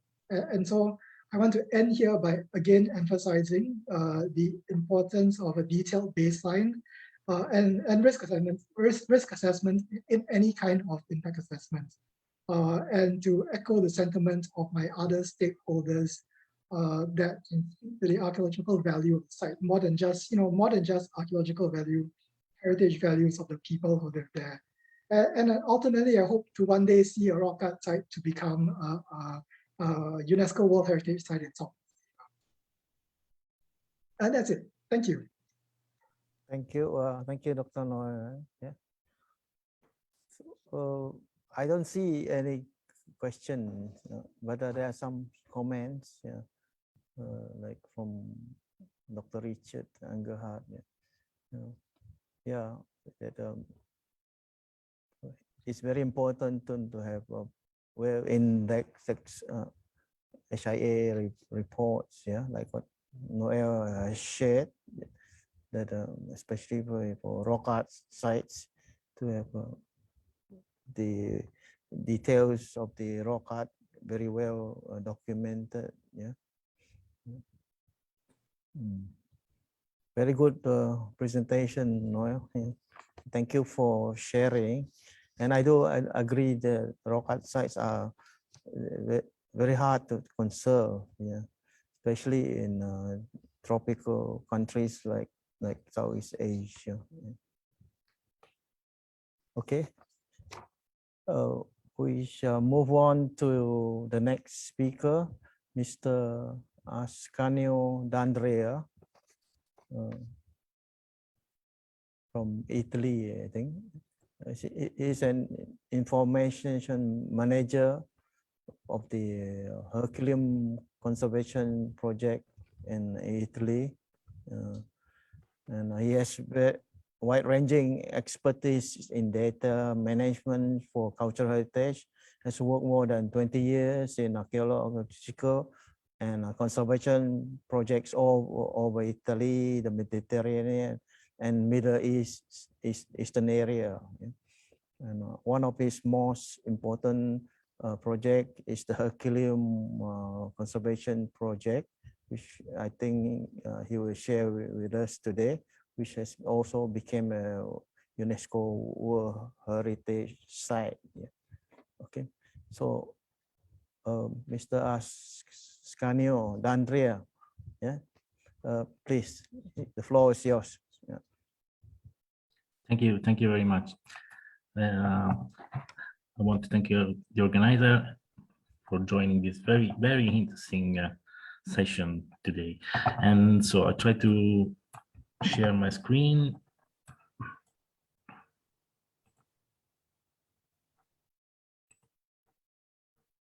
Okay, I hope you can see it.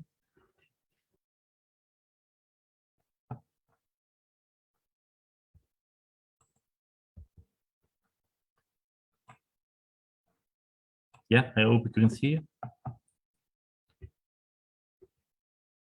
Sorry?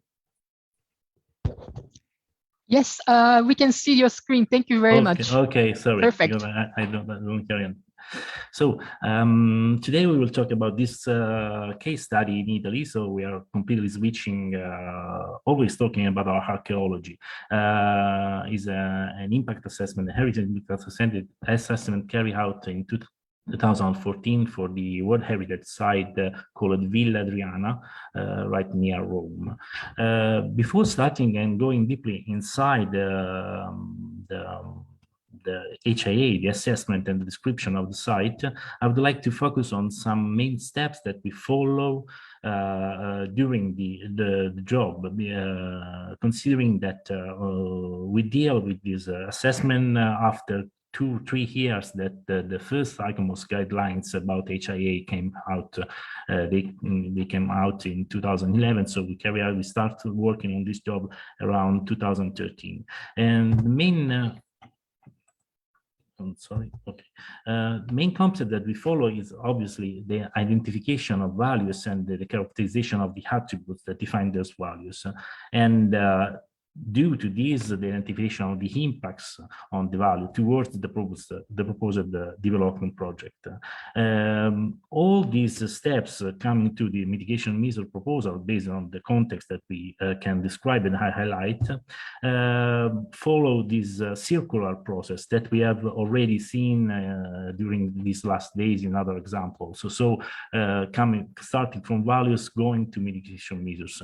One key concept I want to highlight that we take in consideration not only the outstanding universal values of this site, but also trying to catch and to describe, to put in context all the other values that creates the importance and the significance of these important archaeological sites. So just to focus on these in order to follow the job that we've done during this HIA. Another key point that I will highlight during the presentation is the role of the documentation along this path. We already hear from the presentation on the rock arts the importance of recording data, and it's the same concept, I think. Also in this process, during the HIA process, all the steps are documented, and this is why we need to provide very analytical data in order to facilitate the decision-making process. So 1, 2, 3 main steps during the job should be very focused on documentation portion in order to demonstrate what we are saying, what we are assessing.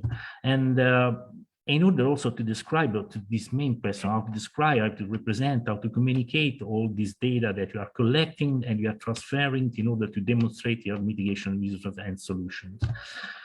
So in this case study, I will show you some quantitative and qualitative attributes mapping and distribution that was very important to demonstrate the impacts on the of the development on the values of the site.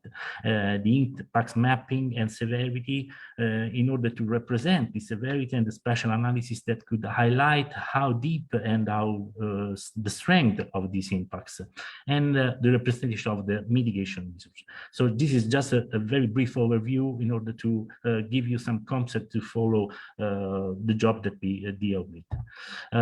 As I said, this job was done starting in 2013 and finished around 2014. Villa Adriana is located in Italy, in central Italy, near Rome. So we are completely switching context of archaeology, but the main concepts are the same that we hear during these days. It was inscribed, and it is a very important information, in 1999. This means that a statement of universal value is not due. You remember after this date, it was due to provide also a statement. So only existing a draft statement of the universal values. We can read some description. Villa Adriana is an exceptional complex of classical building. We are around the 2nd century AD by the Roman Emperor Hadrian, and it combines the best elements of the architectural heritage of Egypt, Greece, and Rome. So from this sense, you can understand how can be related to different contexts around the Mediterranean area. It was described for 3 criteria, main criteria, the first and the third. So as a masterpiece that uniquely brings together the highest expression of material colors of the ancient Mediterranean world, and criterion 2 that is very important, and we use this concept. The study of the moments that make up the Villa Adriana played a crucial role in the rediscovery of the elements of classical architecture by the architects of the Renaissance and all the other years around the 20th century architect and design.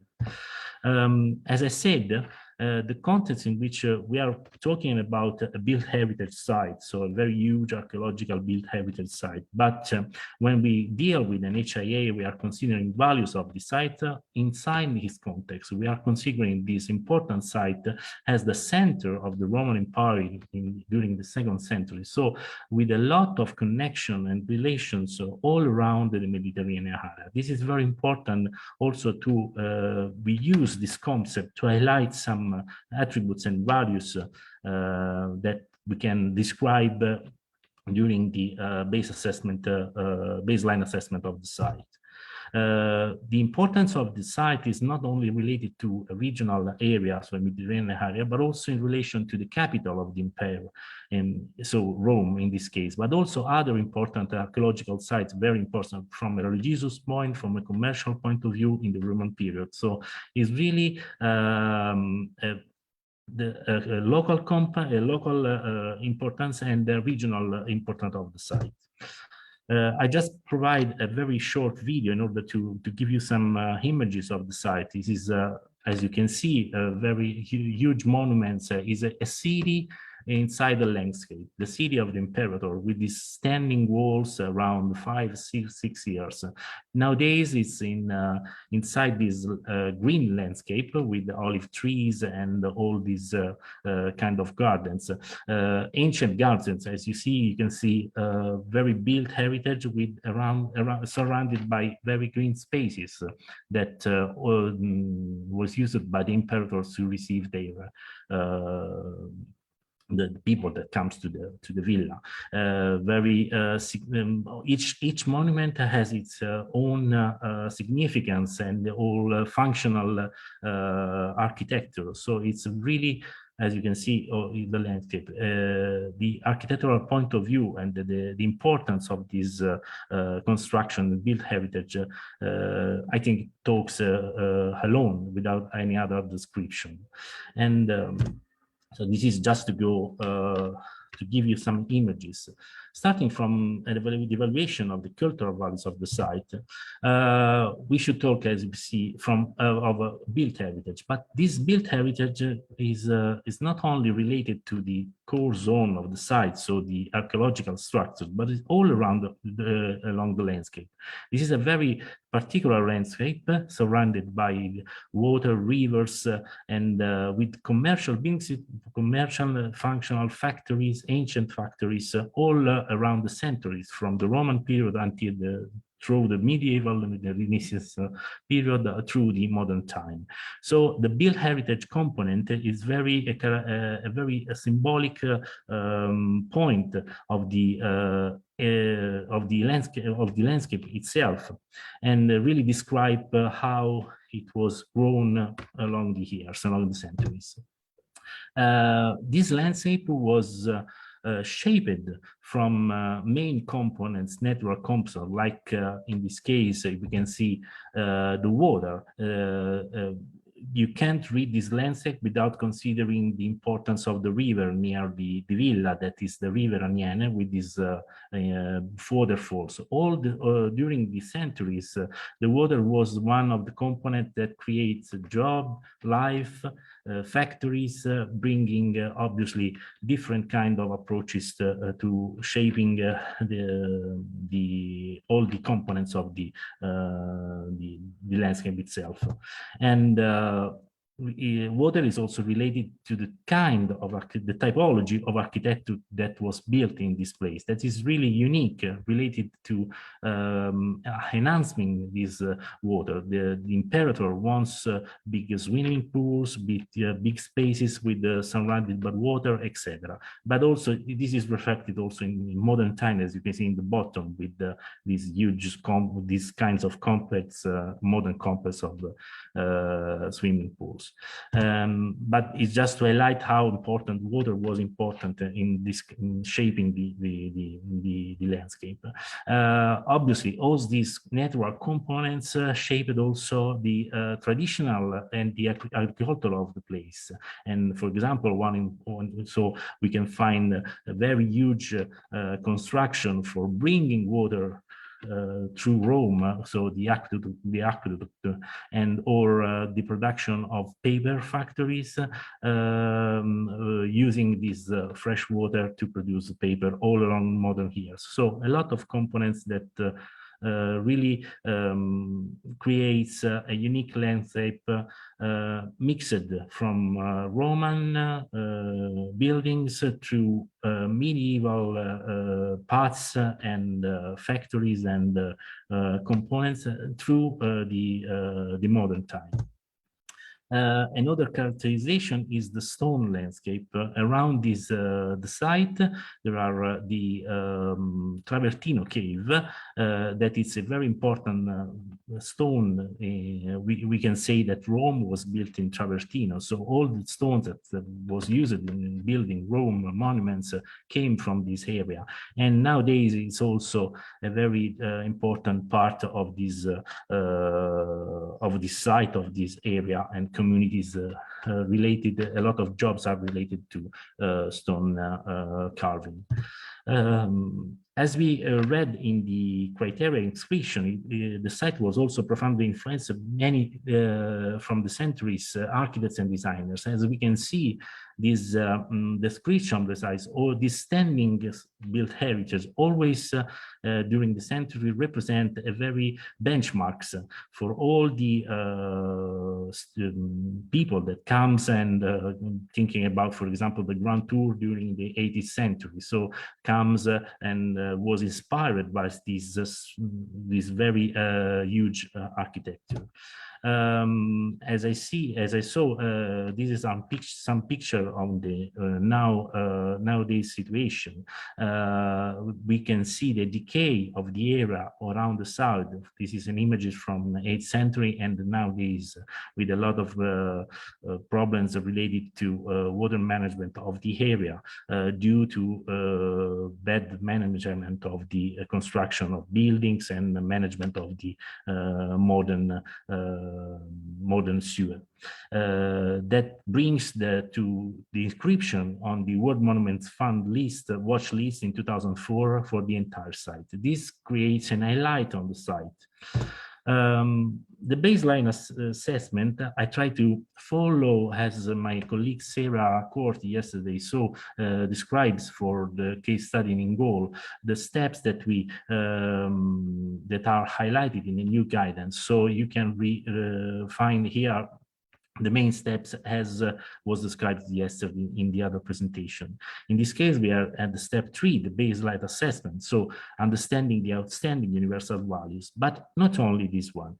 As I said before, we try to highlight and to assess also the other values related and try to find if these could be connected or separated from the outstanding universal values of the site. So for each categories, in this case, the associative categories, the historical and ecological, we highlight the attributes related to these values, but also sign and keep in mind if we consider also, it could bring also to other values that are not inside the description of the site, and for the outstanding value.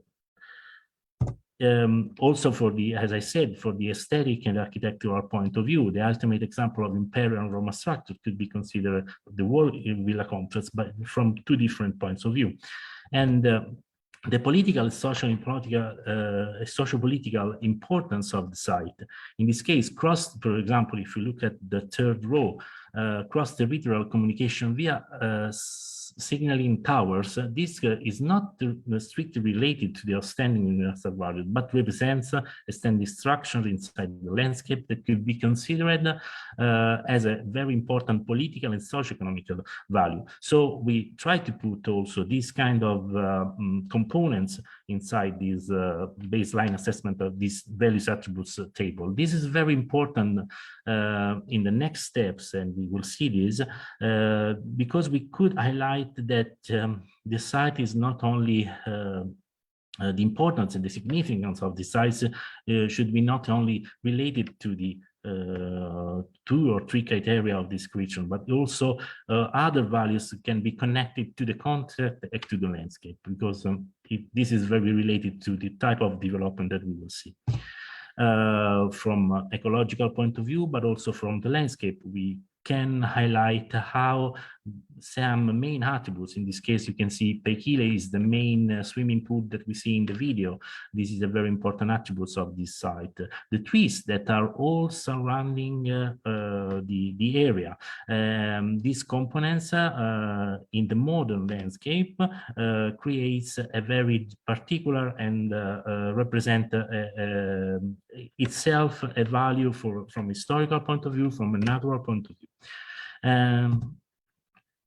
I want to introduce, and this is very important, and I enjoy this because I already hear from Miss Pamela Rogers before, as she talked about how the undercover archaeology could be highlighted and could be created awareness about this. In this case, we didn't really know the real extension of this site. Maybe also in the Roman period doesn't exist a fence around the site because it's like a city. So you have an area completely dedicated to the imperator. And so we are talking of a lot of underground archaeology that was not excavated, not discovered, but we know that exists. So we try to introduce a different concept, a concept of potential UV. So related to each values that we assessed, we try to sign to highlight which is could be found also outside the boundaries of the archaeological sites and the UNESCO site, the property site. This was very important in order to create awareness that we are not talking about a fenced heritage, but we are talking about a landscape and undercover archaeology. Also in this case, a significant location, for example, I read these values that was highlighted, significant location, visual impact of Villa Adriana on route from Rome through Ponte Lucano to Tivoli, symbolizing imperial power in a landscape full of the villas and nobility. This obviously is not, you can't see these, you can see this at the entrance of the site, for example, but obviously this creates a main space between the Rome city and the villa of the imperator. This creates a context landscape with the undiscovered archaeology and could be highlighted as a potential UV of the area.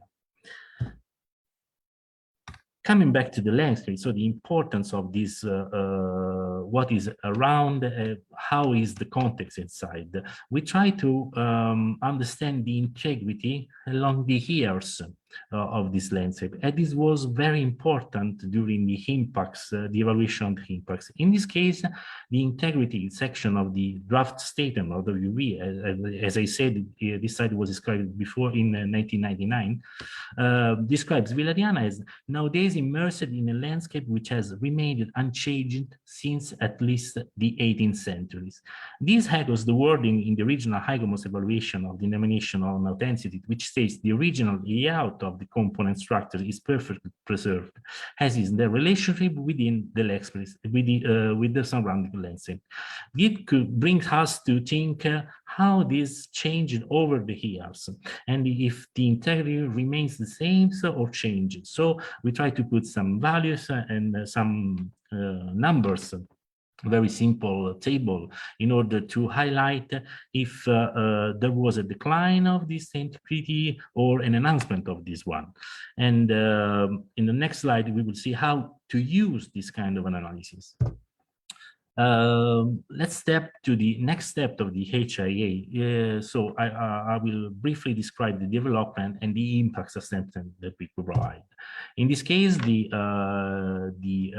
red, you can see the core zone, so all the building structure of the archaeological site that you see in the video, and this very fancy shaded buffer zone is very strange. Mostly in the north area, it reflects the modern roads of the site. So it doesn't have a really a logical extension, mainly due to the modern town that is near the archaeological site. But this could be, I highlight this concept because in several World Heritage Site buffer zone and the implication of the buffer zone are very important to be assessed in the right way. The development was in relation to the archaeological sites, it was within the buffer zone, so not in the core zone, and this creates some doubts from the developer, because it states that okay, it's not a core zone, so it's not so problematic. But as I described before, the buffer zone has inside the really values of the archaeological sites itself, because it's completely immersed in the ancient landscape and what this landscape values represent for the inscription of this outstanding universal property. As you can see here from this is the main swimming pool, the Presile, and the distance of the development is far away, about 500, 800 meters. Is a commercial development. It's called the project was called Comprensorio di Ponte Lucano, that creates some residential building, commercial building, new roads, new gardens, new sewer, huge mass of the concrete buildings for different purposes in this case. This is some renderings that come from the developer. So here you can see on the image on the left, the archaeological site is right on the left of the buildings. And so it's a new town inside the modern town, inside very near to the heritage site. These are some aesthetic views and prospects and views of the heights of the buildings. That is the very important component from visibility of from the site. So it's three or four floors standing buildings with these very yellow paintings. So this is some renderings, but we have to deal with this kind of information. So we consider these, and this is from the development as a photo montage trying to figure out how the views could be from the World Heritage Site. We have to consider also that this site has a long this development has a long administrative procedures, so starting from 1981 until 2011, and with different approvals and different legal fighting between regional county and local counties. In this case, we have to deal during the HIA also with and we involved some legal experts in order to deal with the problems of the first authorization that was given from the council, the town council of the site, and how it is related with the regional laws and the national laws, and in this case the international laws, because during this process comes the inscription of the site in the World Heritage List. So just to highlight that we not only consider obviously the values assessment of the site, but we have to deal not only with the building itself, the development itself of this new structure, but also with the very complex administrative procedures. And as we can see, this would be the key to solve these very complicated issues. We also try to assess the impacts. So we didn't try. We try to create a photo montage also for the development. In this case, we see in violet the buildings and relation to the archaeological sites. And I just highlight two main buildings, in this case Pesile and Roccabruna, because this is the standing points from the sites from which you can see all the landscape all around. And from these 2 points, in this case, these are the blue dots that you see in the map. Through the GIS, we collect the 3D digital elevation model of the site, and we can recreate a viewshed analysis of what in reality will be seen from the archaeological sites. In this case, surrounded by the dashed dot circle, there is the development. In red, you have all what is not visible, and in green, light green, all is visible. 9% of the development was seen from these 2 very high important points from the archaeological sites.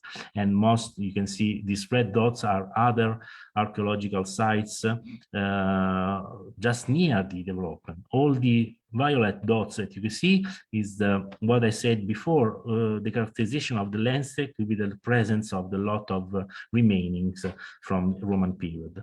The importance of the views, as you can understand, was also made by the ground level. So going around and try to figure out how the position of the development could impact the views. In this case, the last one at the bottom is the main entrance of the site, and development is just behind this view. But this site is also very unique site because at a distance of 3 kilometers, we have another archaeological World Heritage UNESCO site, that is Villa d'Este. It's just on the top of the town hill of Tivoli, as you can see in the map. So Villa Adriana is in the bottom, and Villa d'Este is in the upper part. Here is just a 3D view that can summarize the location. So Villa Adriana World Heritage Property, the location of the proposed housing development, all the main components, archaeological components in the landscape, and the position of the other World Heritage property in the area, the Villa d'Este. Villa d'Este is described for its importance. It's a palace from the 16th century garden with a lot of related to water from the Este families. Development of the area in the town of Tivoli. So I don't go deeply inside this World Heritage areas, just to highlight how we have to manage these 2, the presence of another World Heritage site. And in this case, we take also in consideration the views, considering that also this World Heritage site, Villa d'Este, has some relations because, for example, some building materials came from the Villa Adriana, the consumption of the Villa Adriana during the century. So we try to consider which are the views from the second World Heritage site through the other site that was impacted from the development. And this highlights how could be how the development was one of the main views were impacted, in this case, the one with the circle district. That is one of the main points from which you can see the landscape on the site. So the visual impacts were analyzed from different points, from a GIS point of view with a spatial analysis in order to quantify how much of the property was visible or not visible from the ground level, and from the second World Heritage site. This 3 kind of approach can demonstrate how and the severity of this kind of impacts on the site. The anthropics around the archaeological sites. We collect, we make some baseline collection and recording of the historical images starting from the 1943 until 2014. As you can see, the site itself remains quite the same, but all around you can see how the massive huge of modern buildings and streets comes out. This was very important, this 20th century urban encroachment. And also in this case, we should have to demonstrate this in order to highlight and to give severity of these impacts. So also in this case, we use the GIS systems, in particular because it's my specialization in this case. And we can describe how the impacts of the buildings in this case is blue, and the traffic and the network of the roads are surrounding the heritage site. In particular, we try to identify through GIS and a predictive method. In this case, you can see how much of the area was eroded from the urban modern development.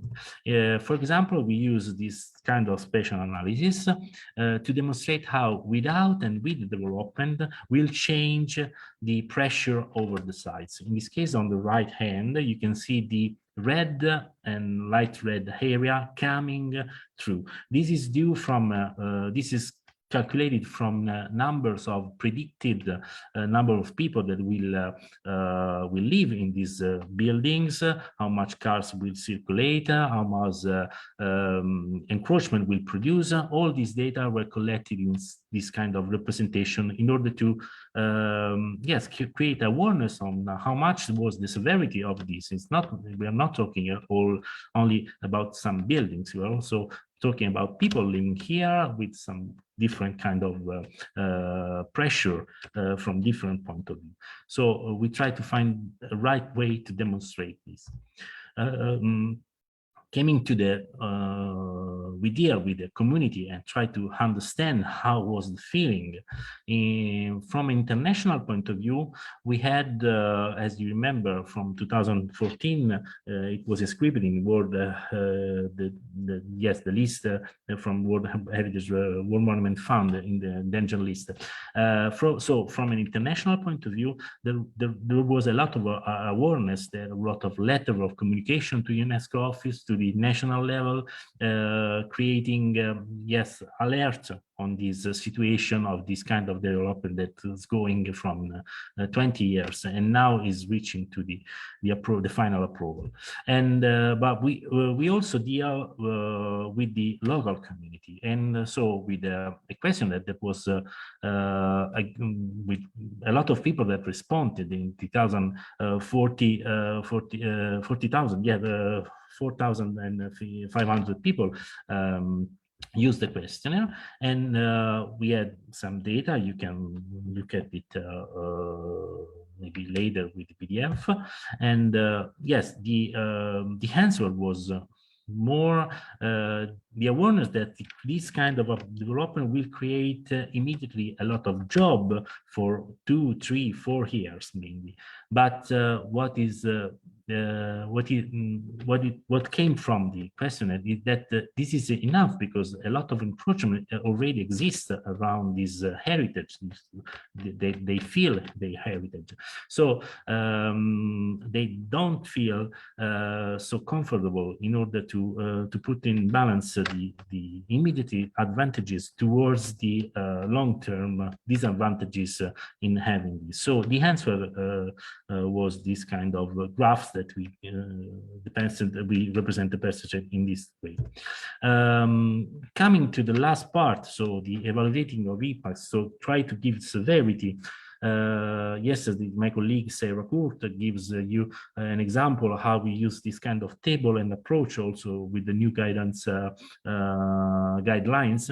And also in this case, we use this kind of scale of severity from very large positive to very large negative in order to consider all the changes that are coming from around. These are some results, very synthesis results. So it's really shifted towards the negative, moderate and large, very large negative impacts.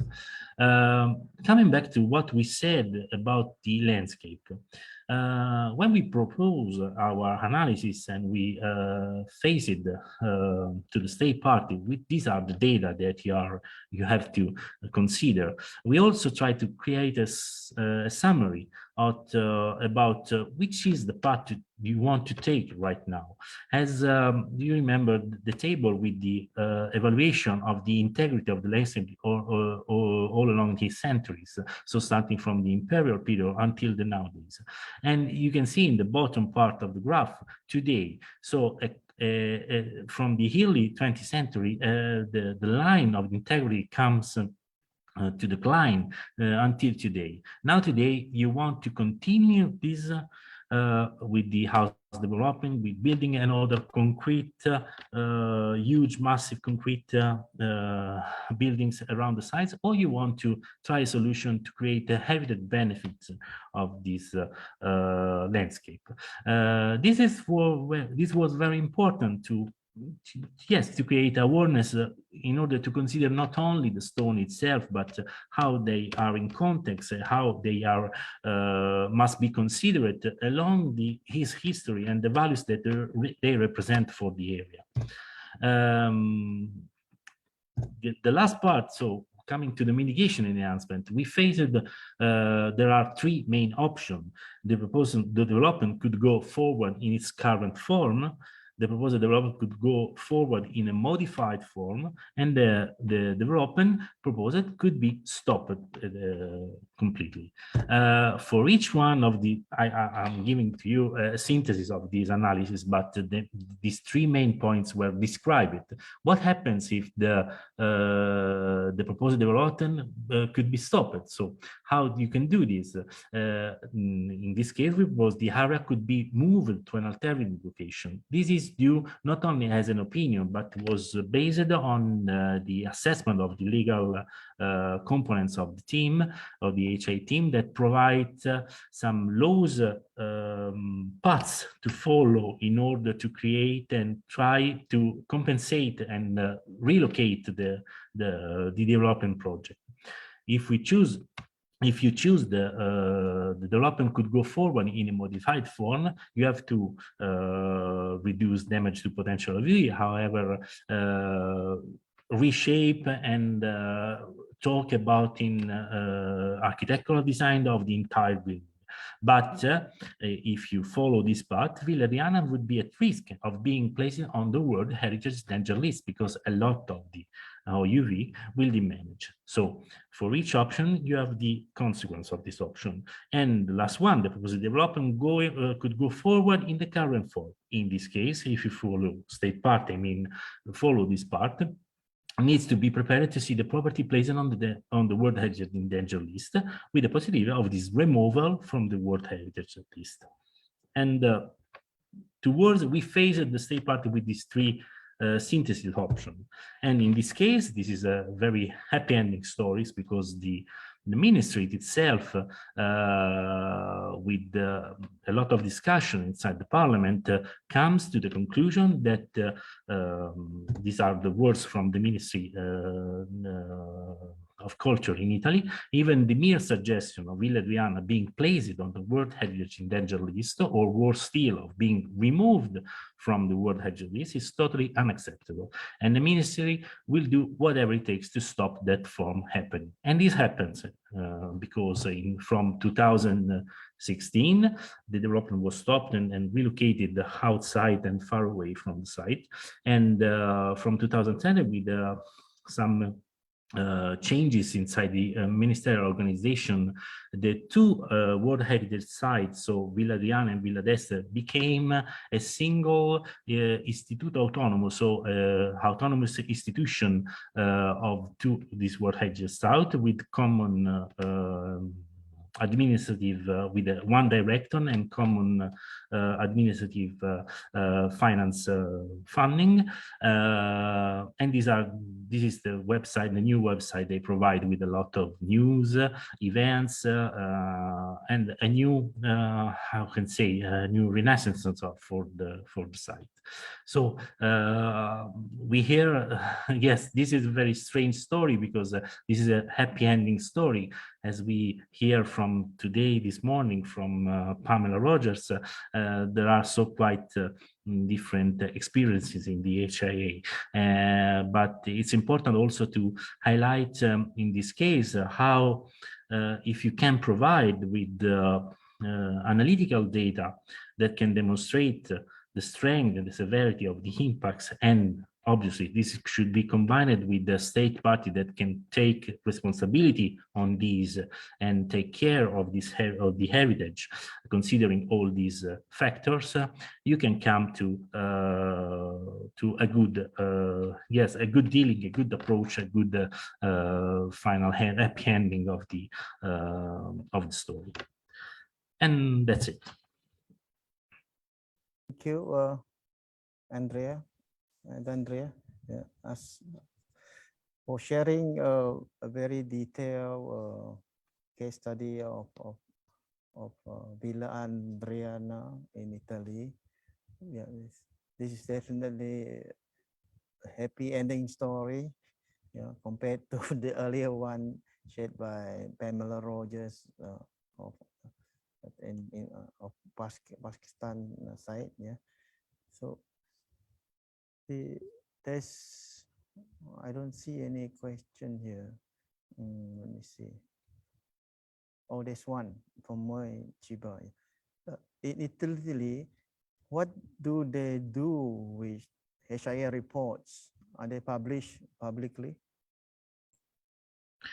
Oh yeah, this is a very important question because no, and it's a problem because this kind of reports are commissioned inside a very precise administrative part.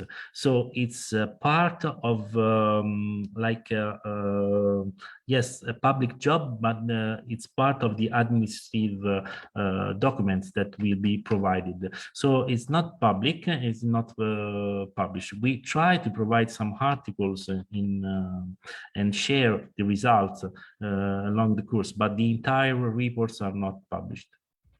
Okay. Yes, I think it should be public. Yeah, it should be, I agree too. Yeah. This might, Noah might want to respond to this comment from Dr. Richard. Yeah, it says here. Let me see. What an HIA must strive to protect is the context that makes the interpretation of a site artifact possible and meaningful. Yeah, so this context may be environmental or geological. Yeah, so in the case of Padaline and Tambun, what are your thoughts and comments on this? Yeah, that's an interesting question. I think in the case of Padaline, there is religious heritage to consider. The site is obviously a religious site. People go to these caves to set up stupas for the ancestors and to pray to the spirits within. And that is, very often, and you've seen this also, we have cave sites, and then there are also Buddhist shrines at the same time. And sometimes the Buddhist shrines end up protecting the rock art sites. That's quite interesting. And then in the case of Goa Tambun, I think there is an important case to be made for the larger mining heritage of Ipoh as well, and how Gunung Panjang, the mountain where Goa Tambun is in, plays in the industrial heritage of. So you have this prehistoric site, but then you also have all these religious temples in Gunung Panjang, and Gunung Panjang was the site of iron mining in a town that was already famous for tin mining. There is many layers of heritage acting on this site already, and so for what Richard says about going beyond just the archaeology, we have to look at the larger heritage of the site and what it means to people today. this question is directed to Ascanio. Yeah, who commissioned this HIA in Italy? I think Lim Siang. Yeah. Yeah.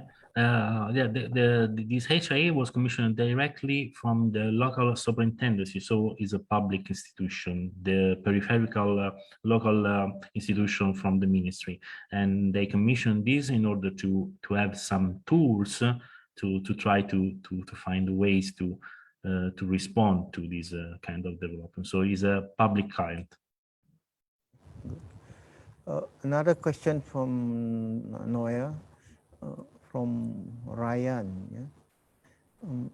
What can Samuel SPAFA do or help in conducting cultural heritage impact assessment in countries like the Philippines? Yeah. Hey, hi, Ryan. That's a good question. We have identified HIA as one of those areas of concern. You might remember a few years ago we did this survey, right?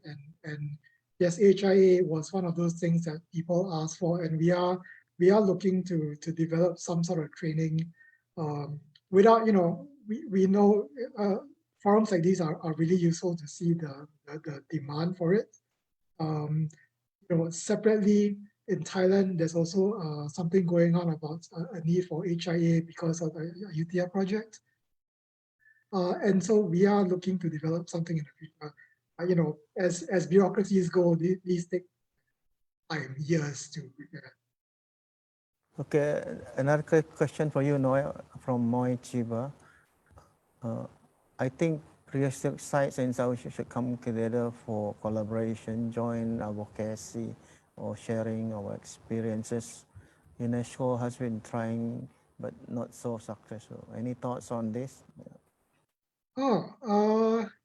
Yeah, I guess off the top of my head, prehistoric sites can vary widely, and in the whole corpus of prehistoric sites, you have like the early man sites, so the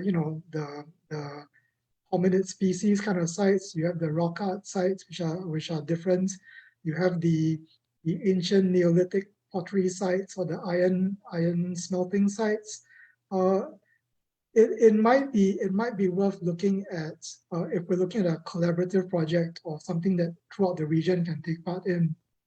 It might be worth looking in similar sites, and that might be an easy way to get people working with each other, because not all prehistoric sites are the same. I think it's worth looking at same kinds of prehistoric sites to start with. Another question from Dandria. Yeah. Where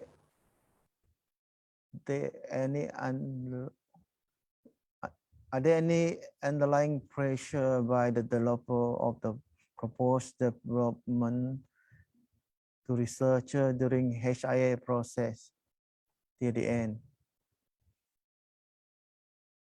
Is it a long proposal? Yeah. No, underlying pressure, no, by the developer, no. It's a very, I must be honest, it was a very complicated, also political issues related to this development, because the developer, as you can imagine, is a very important financing problem for them.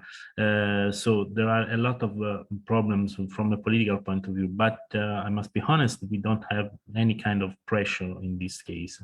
The pressure comes from a professional point of view.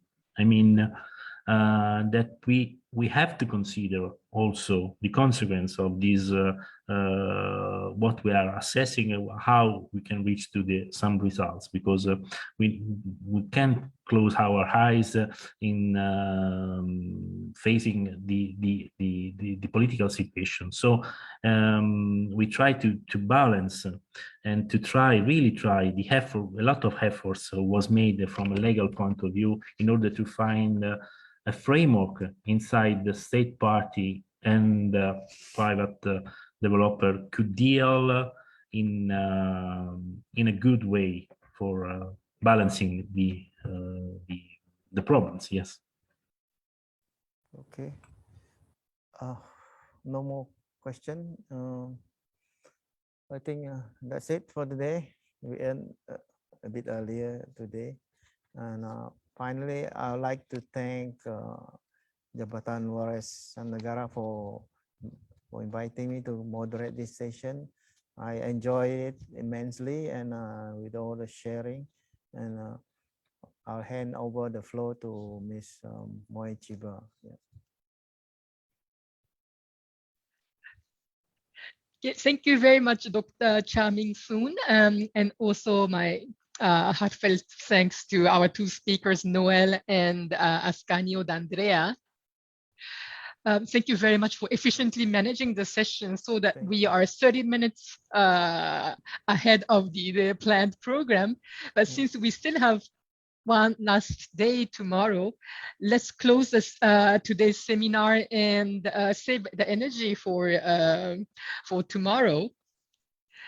Now, this said, for me, this fourth day was a kind of very interesting, again, a new eye-opening session. Because during the 3 previous days, we heard more about how to conduct HIA. Today, however, another important question was raised. What do you do with HIA report once it's produced? And on this topic, I'd like to thank Richard who made a very insightful comments. He said that all the speakers stressed on the importance of archiving HIA reports in a well-indexed, publicly accessible database. As Pamela and also Andrea said, actually the reports are not made public. And in case of Pamela, she said she doesn't know what happens to the data once it was submitted. All this data that her team has painstakingly collected on the heritage attributes and values of the site.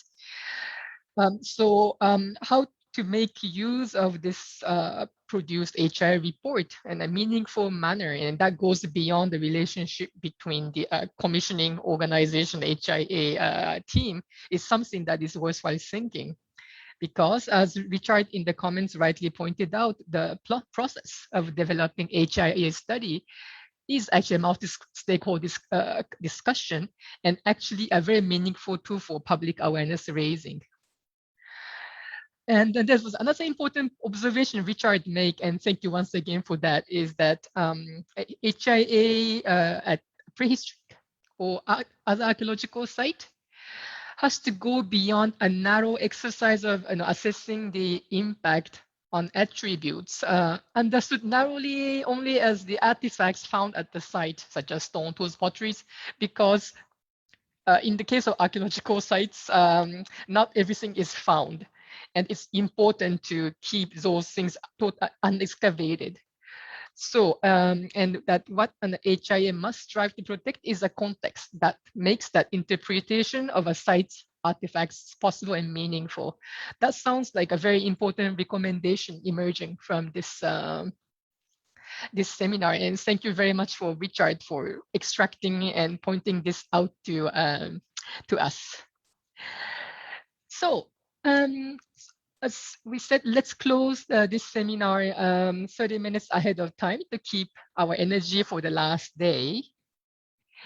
Tomorrow, you will again hear one main speaker, who is my colleague from UNESCO Bangkok, Montira, and 2 other persons for the sharing session. And then we shall see what would be then our next course of action. After having heard all this wise voice and experience from the experts, what can Malaysia and also the countries in Southeast Asia generally can do to mainstream heritage impact assessment? So that would be the focus of discussion tomorrow as a concluding session. So with this observation, I would like to hand over the mic to my dear colleague Sanjay. Over to you. Thank you so much, Ms. Moi Chiba. And we would like to also thank you, our moderator today, Professor Dr. Stephen Chia, and both of our speakers. So we are nearing the finishing line, but stay on. We still have one more day to go.